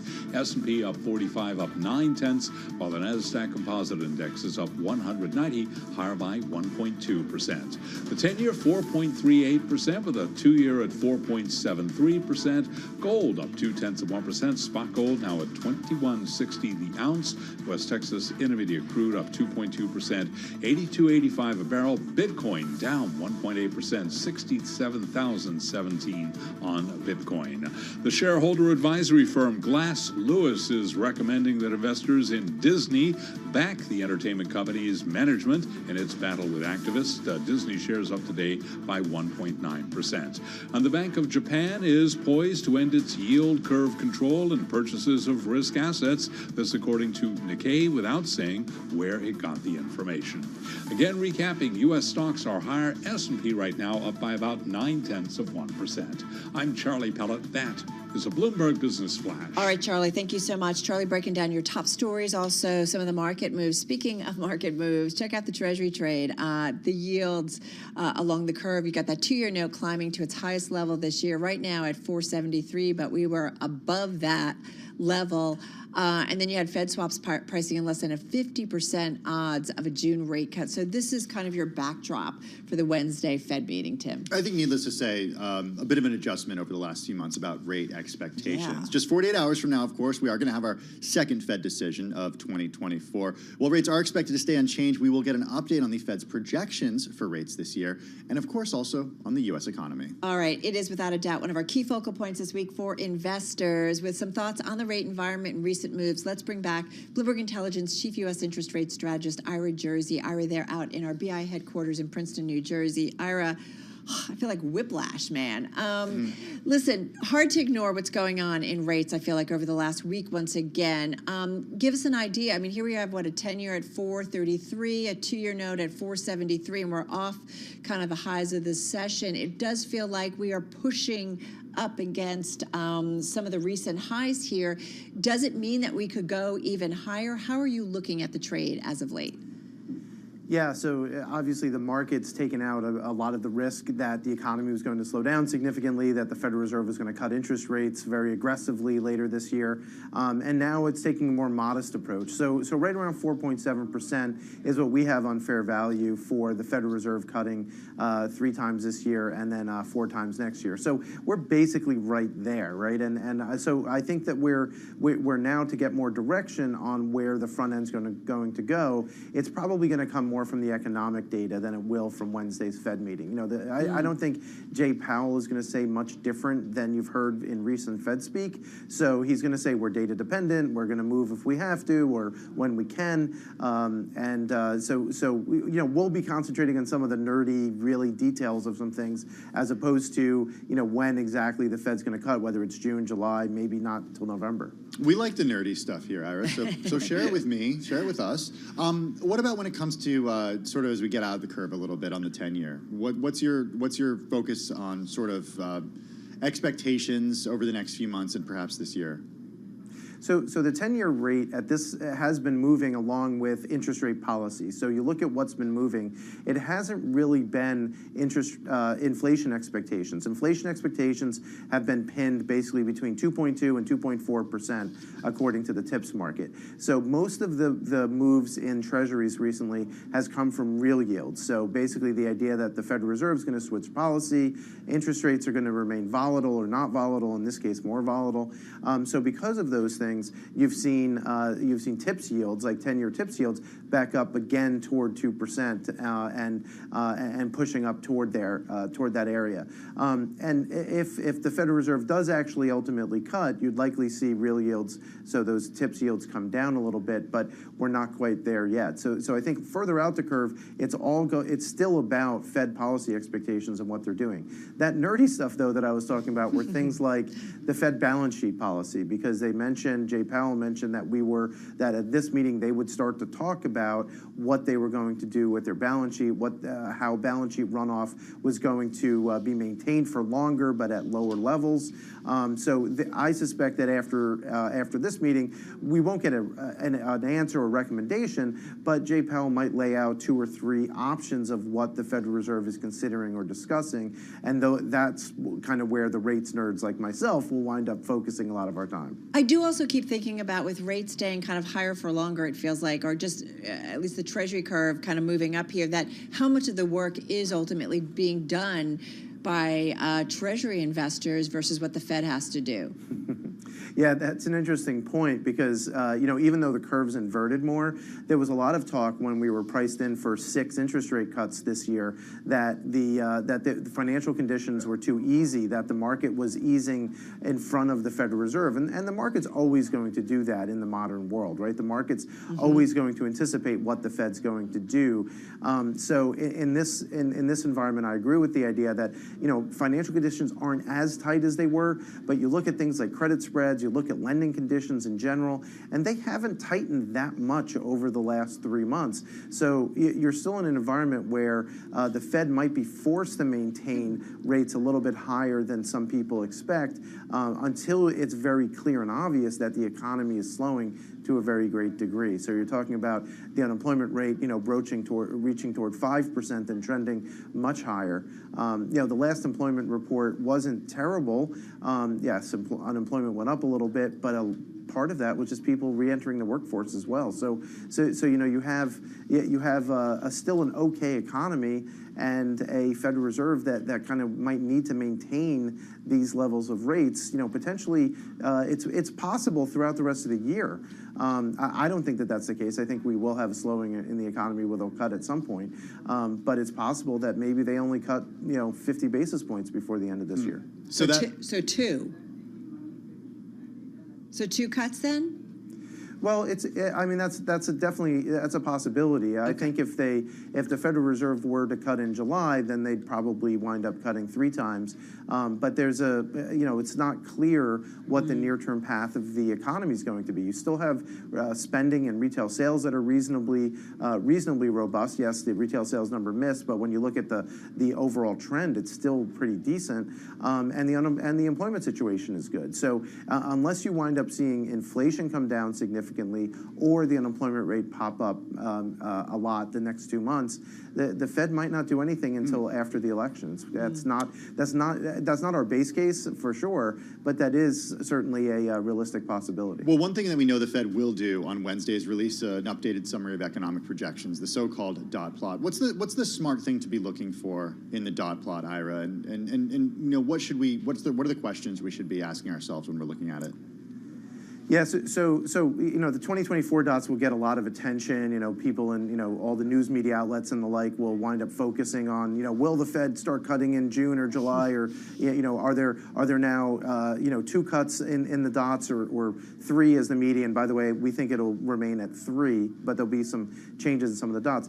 The most important thing to me and to the long term for the Treasury market, like 10-year Treasuries, will be the 2025 and 2026 dots. So what does the Federal Reserve anticipate doing in terms of the terminal rate, right? So it's not so much when they're going to cut here and there. Yes, that's a nice talking point, but does the Federal Reserve anticipate cutting to 3%, 2.5% as the long run, or is that going to change? Because maybe they think that the economy is going to be more robust than they think, even if it does slow down. So if that long-term dot or the 2026 dots are a little bit higher than they were in December, then I think that 10-year yields, might move higher. You might see 4.5% yet again if they were to move those dots up. Just fascinating to kind of watch it in the moves. But we talked about volatility, and we've certainly seen a fair amount, but it is pretty remarkable what we've seen in the last week. Hey, Ira, thank you so much. Ira Jersey, Chief U.S. Interest Rate Strategist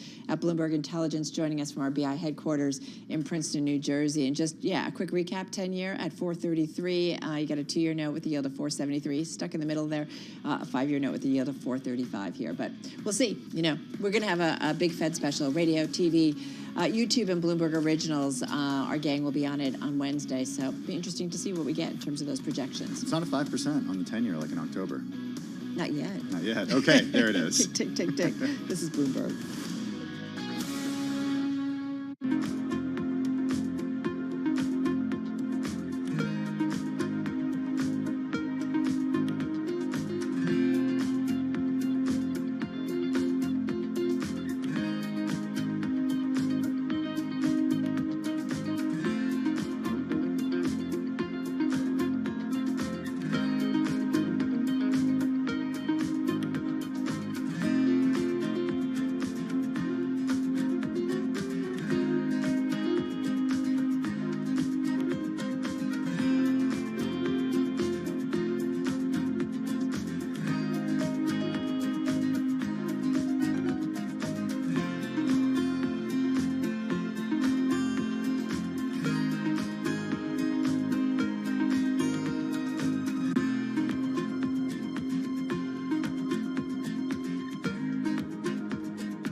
Your company news headlines on Bloomberg Radio.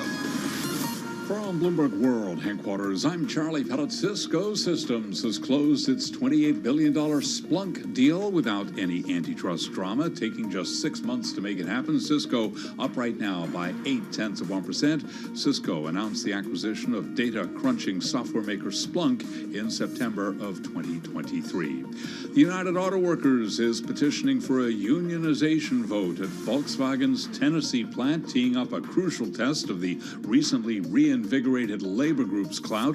According to the UAW, a supermajority of more than 4,000 eligible staff at the automaker's Chattanooga factory have signed union cards over the past few months. Fisker is pausing production for the next 6 weeks as the electric vehicle maker looks to rein in inventory and possibly having to file for bankruptcy. Fisker down 14%. According to a regulatory filing, the company did not make a required interest payment of about $8.4 million last week on its unsecured convertible notes due in 2026. Fisker warned it may not be able to meet obligations to service its debt and, quote, could need to seek protection under applicable bankruptcy laws. Again, Fisker down now by 13.8%. Sources tell Bloomberg Apple is in talks to build Google's Gemini AI engine into the iPhone, setting the stage for a blockbuster agreement that would shake up the industry.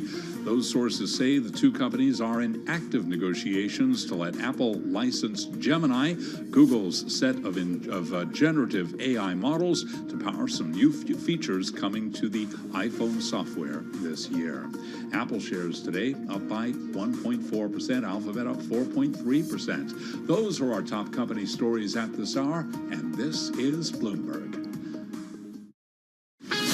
This is Bloomberg Business Week with Carol Messer and Tim Stennebeck on Bloomberg Radio and Television. It is Bloomberg Business Week. Let's get a check on the latest world and national news. We got Amy Morris in the Bloomberg 991 Newsroom in Washington, D.C. Hey, Amy.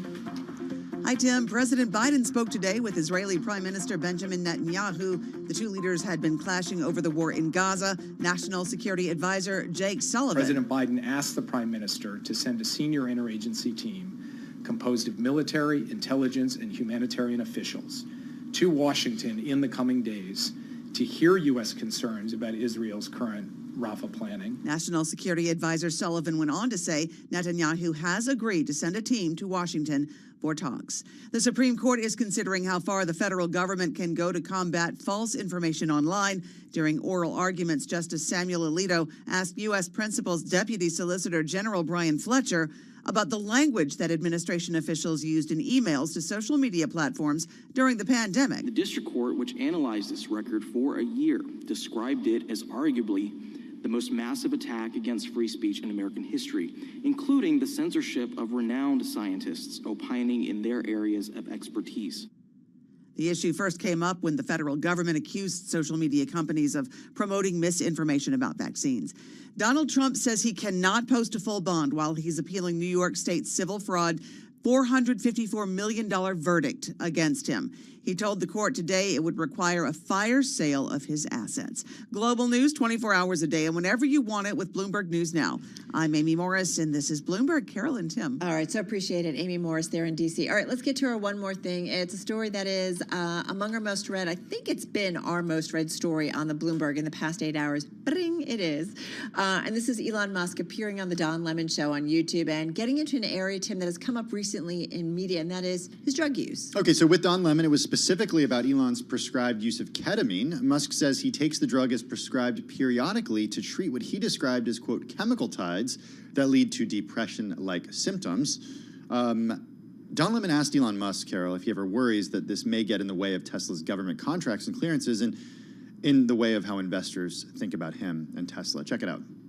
From a standpoint of Wall Street, what matters is execution. You know, are you building value for investors? Tesla is worth about as much as the rest of the car industry combined from nothing. So, that's pretty good. As I mentioned, we had the best-selling car on Earth last year. So from an investor standpoint, if there is something I'm taking, I should keep taking it. That is Elon Musk speaking to Don Lemon in an interview that was released today on the Don Lemon Show on YouTube. And remember, this is something that we talked about. You know, why is this subject of interest specifically with Elon Musk? You might remember that story in the Wall Street Journal. It was back in January, and it said that executives in the Tesla and SpaceX CEO companies had said that executives at Tesla and SpaceX specifically had grown concerned about Elon Musk's recreational drug use specifically. Musk responded that he hadn't failed drug tests, and in a post on X said that whatever I'm doing, I should obviously keep doing it, and that's exactly what he said here today. So there's a reason why this was asked about, but it's interesting. Yeah, we should know doctors can prescribe ketamine to treat pain and depression, and at a higher doses, the drug does act as a sedative. Can also cause hallucinations, overdosing could lead to unconsciousness and dangerously slowed breathing. That's according to the U.S. Drug Enforcement Administration. Interesting story. It is, folks, our most read story on the Bloomberg in the past 8 hours. So you can certainly check it out and find it at Bloomberg.com. All right, for those of you watching on TV, up next is The Close. For those of you following Tim and me on Business Week, coming up, we're going to get into the question, what does a post-pandemic economy look like? Also, it's not business class, it's not a private jet, it's the upstart JSX. We're talking to the CEO of that company as well.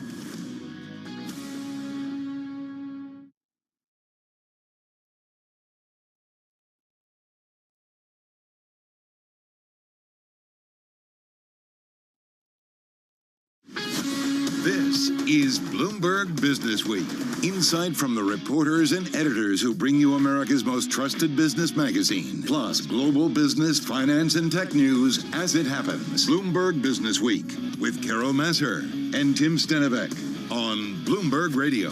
All right, everybody, we're just about an hour away from the closing bell on this Monday, March 18th. Carol Master along with Tim Stenivek live here on Bloomberg Business Week on radio, on YouTube, and, of course, on Bloomberg Originals. Stocks bouncing around, and we've got yields up all along the curve. Yeah, S&P 500 up 0.8%. The Dow Jones Industrial Average up about 0.4%. That NASDAQ 100 that we're watching closely up more than 1.2%. Let's take a step back and think about the post-pandemic economy, right? We talk a lot about it. What does it actually look like, though? Because we're still kind of finding out, and Jay Powell's not actually... Jay, could you just weigh in? Yeah, he's not actually answering the question right now. It's today's big take. It's a great story. We're going to get into that in just a moment. Also, folks, it's not business class. It's not quite a private jet. We'll talk to I would fly it. No, you would. We'll talk to the CEO of the airline upstart JSX that's got big rivals complaining, and regulators may be taking a closer look. Also, Carol, what? I don't think I told you this today. What? Happy Global Recycling Day. You did not. I did not. Happy Global Recycling Day. Thank you. I do my recycling, as you all know. Okay, that's the good news. Here's the bad news. Yeah. Recycling in America is broken. The EPA estimates that in the U.S., we've got a combined recycling rate of only 32%. That includes glass, plastic, cardboard, and paper. I've been doing paper drives since I was in, grade school. Well, you got to do more of them, sorry. I guess so. Bad All news. right. Ramen noodles? Yes, Have them check. in college? Yes. Check. Didn't we all have them in college? didn't? We've got the head of a company that makes the iconic Top Ramen and Cup Noodles products. We're going to talk about them. There's a sustainability edge to that as well. How does a $10,000 EV sound to you? A lot cheaper than the ones that are being offered. Yeah, well, China's super cheap EVs, they're causing headaches in America. You can't buy them yet, but executives at U.S. car companies are a little concerned about what could happen in the future. I love this story. All right, first up, though, let's get back to the trade and your top business stories. Here's once again Charlie Powell. Hi, thank you very much. And here's what's going on. We got 58 minutes to go until that closing bell clangs on Wall Street. Stocks higher across the board. Tech giants leading today's gains at the start of a week that will bring a raft of central bank decisions from the U.S. to England and Japan. Coming up on Wednesday, of course, Fed decision and Jay Powell's news conference here on Bloomberg Radio. Here's where we stand. S&P right now up 41 to 51.57, a gain of 0.8%. Dow Industrials up 150 now, up 0.4%. The Nasdaq Composite Index up 172, a gain there of 1.1%. The 10-year 4.33% with a 2-year 4.73%. Gold up 0.2%, 21.60 the ounce. West Texas Intermediate crude oil closing in on 83 right now, 82.94 a barrel, up 2.3%, and Bitcoin down 1.9%, $67,000 right now on Bitcoin. So it is an up day. As for the market backdrop, all eyes will be on the Fed Wednesday. Investors will be listening to Chair Jay Powell for any hints about when the Fed will start cutting rates. Lori Calvasina is head of U.S. equity strategy at RBC Capital Markets. Our guys have dialed down their expectations for cuts in the back half of the year. So we have, pivoted a little bit, but probably not as much as other folks. I would say, we're watching, as always, the commentary this week. As an equity person, I care what Powell says on inflation, the labor market, and kind of the overall characterization of the economy. But, it always does kind of come down to the dots. So we'll see what happens. And you can hear more of that conversation on the Intelligence podcast. You can download it wherever you get your podcasts. Meanwhile, the Bank of Japan is poised to decide to end its yield curve control and purchases of risk assets. This according to Nikkei, without saying where it got the information. More, of course, a lot more coming up tonight on Daybreak Asia. Recapping S&P up 41, up 0.8%. I'm Charlie Pelleton. That is a Bloomberg Business Flash. Thank you so much for that update, Charlie Pellet. Really do appreciate it. Well, as Carol mentioned, and Charlie did too, mega caps certainly outpacing the broader market today. We got Alphabet, Apple, and Tesla among the companies leading the rally in the S&P 500. Also, a start of the week that's going to bring a lot of central bank decisions. We, of course, have the U.S. here. We get that on a Wednesday. We got England coming up this week as well. and of course, stuff about Japan too. So for more, let's bring in Bloomberg News markets reporter Abigail Doolittle. She's here in the Bloomberg Interactive Brokers studio. Happy Recycling or Global Recycling Day. Happy Recycling Day. Did you know I'm a recycler that- too, since I was a child as well. See? Well, you know what though is depressing? It's like we're not doing a good enough job. We're doing our part. We all just Yeah. have to just do All more. right. I don't know. Anyway. Okay, well, stay tuned for later in the program, Abigail, because we're going to talk more about that. I do want to talk a little bit about what you're seeing in the charts today, what you're seeing in the fundamentals. Quite a different tone than we saw at the end of last week. Quite a different tone, but not much has changed relative to what may be ahead for the markets. And I say that because for the NASDAQ 100 and the S&P 500, we're still looking at a very small series, but a series of lower highs and lower lows. So that tells you right now over the last week or so, the last 2 weeks, and it makes sense because the markets have been down 2 weeks in a row, the sellers are just a little bit stronger. What makes it so interesting, of course, is we have Google, Apple, Tesla, Meta, Microsoft, NVIDIA, and Amazon had been up there. So we did have the Mag 7 in the top 7 point boost, but we are off the highs. So the Google, not so shabby, up 4.3%, but it had been up 7% at one point. Apple had been up more than 2.5%. Now it's up 1.4%. So still good gains. You know, Tesla, you guys were just talking about that Kettleman story. And I'm not sure what I think about Elon Musk's logic there. And I'm actually more recently have become a fan of his, but I don't think that that logically follows what he says, although it sounds good. It's very persuasive when he says it. But Tesla up 6% on the day on that $1,000 price hike. The tweet he put out, right?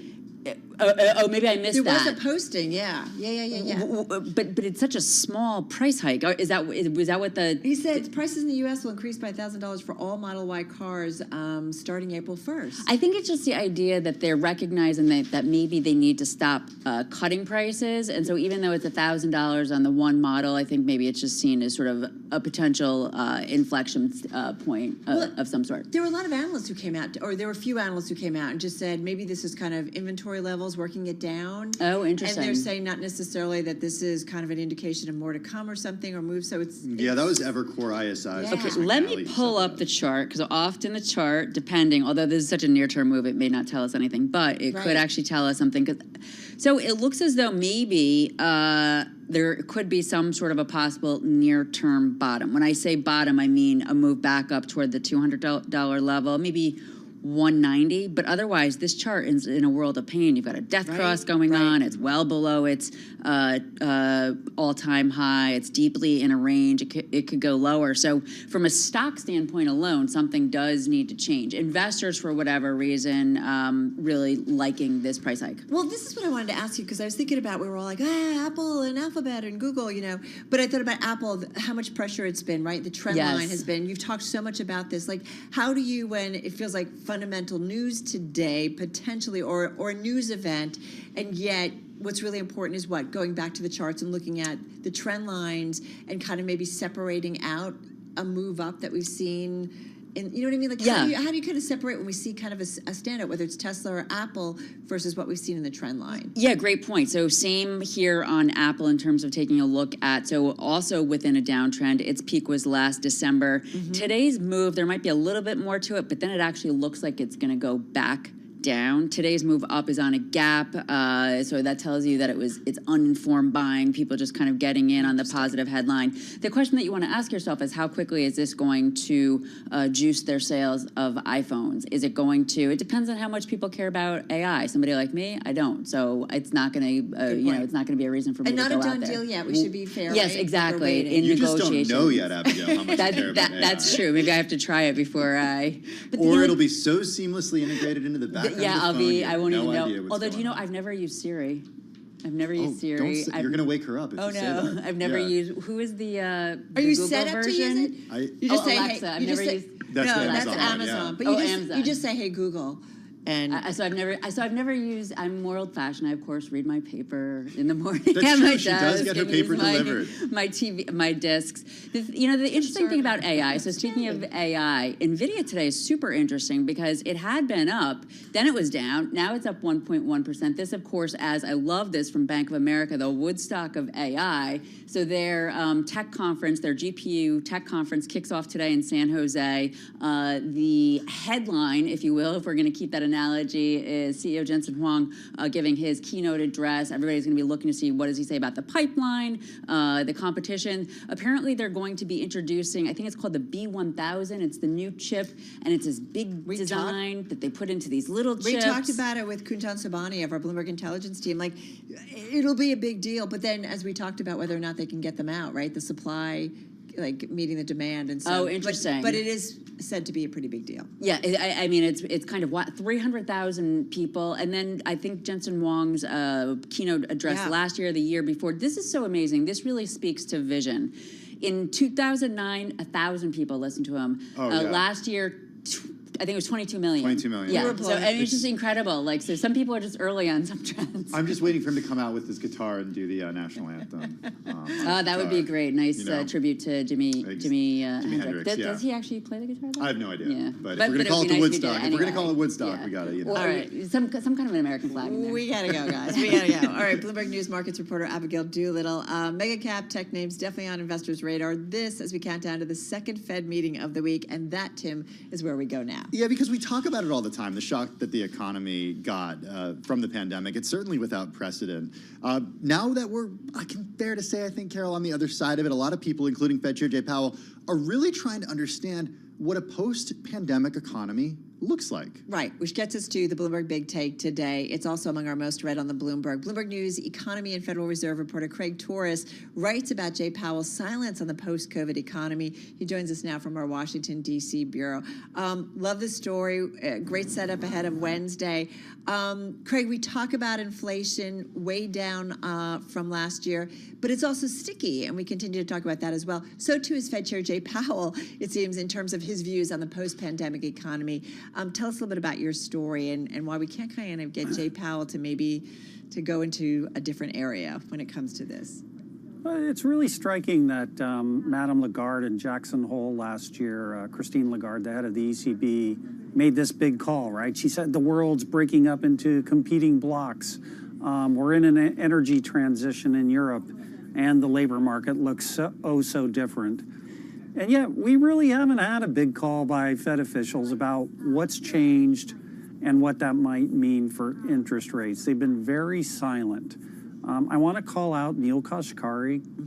Good for him. He's speaking in terms of scenarios like, hey, maybe we're in a different regime. And Loretta Mester is doing something similar. But the chair of the Federal Reserve, who is not immune to big calls, he made a big call during the pandemic, just hasn't been willing to say things are really different, and this is what I think the contours are. Craig, what do you think is the biggest difference in the post-pandemic economy that we can't sort of say, okay, it doesn't seem like we're going back to 2019 levels here? What are you seeing? So, well, one thing, obviously, is the labor market. I mean, there just seems to be a heck of a lot of demand for labor. You know, just anecdotally, Tim, around the dinner table, my kids are just at the age where they're getting their first jobs. The turnover of their friends into new jobs is really high. Like, it's much higher than when I was entering the job market. There just seems to be a lot of demand for labor. I guess the second thing is we need an explanation why what they call sufficiently restrictive policy, why the economy is going to pop out a 2% plus quarter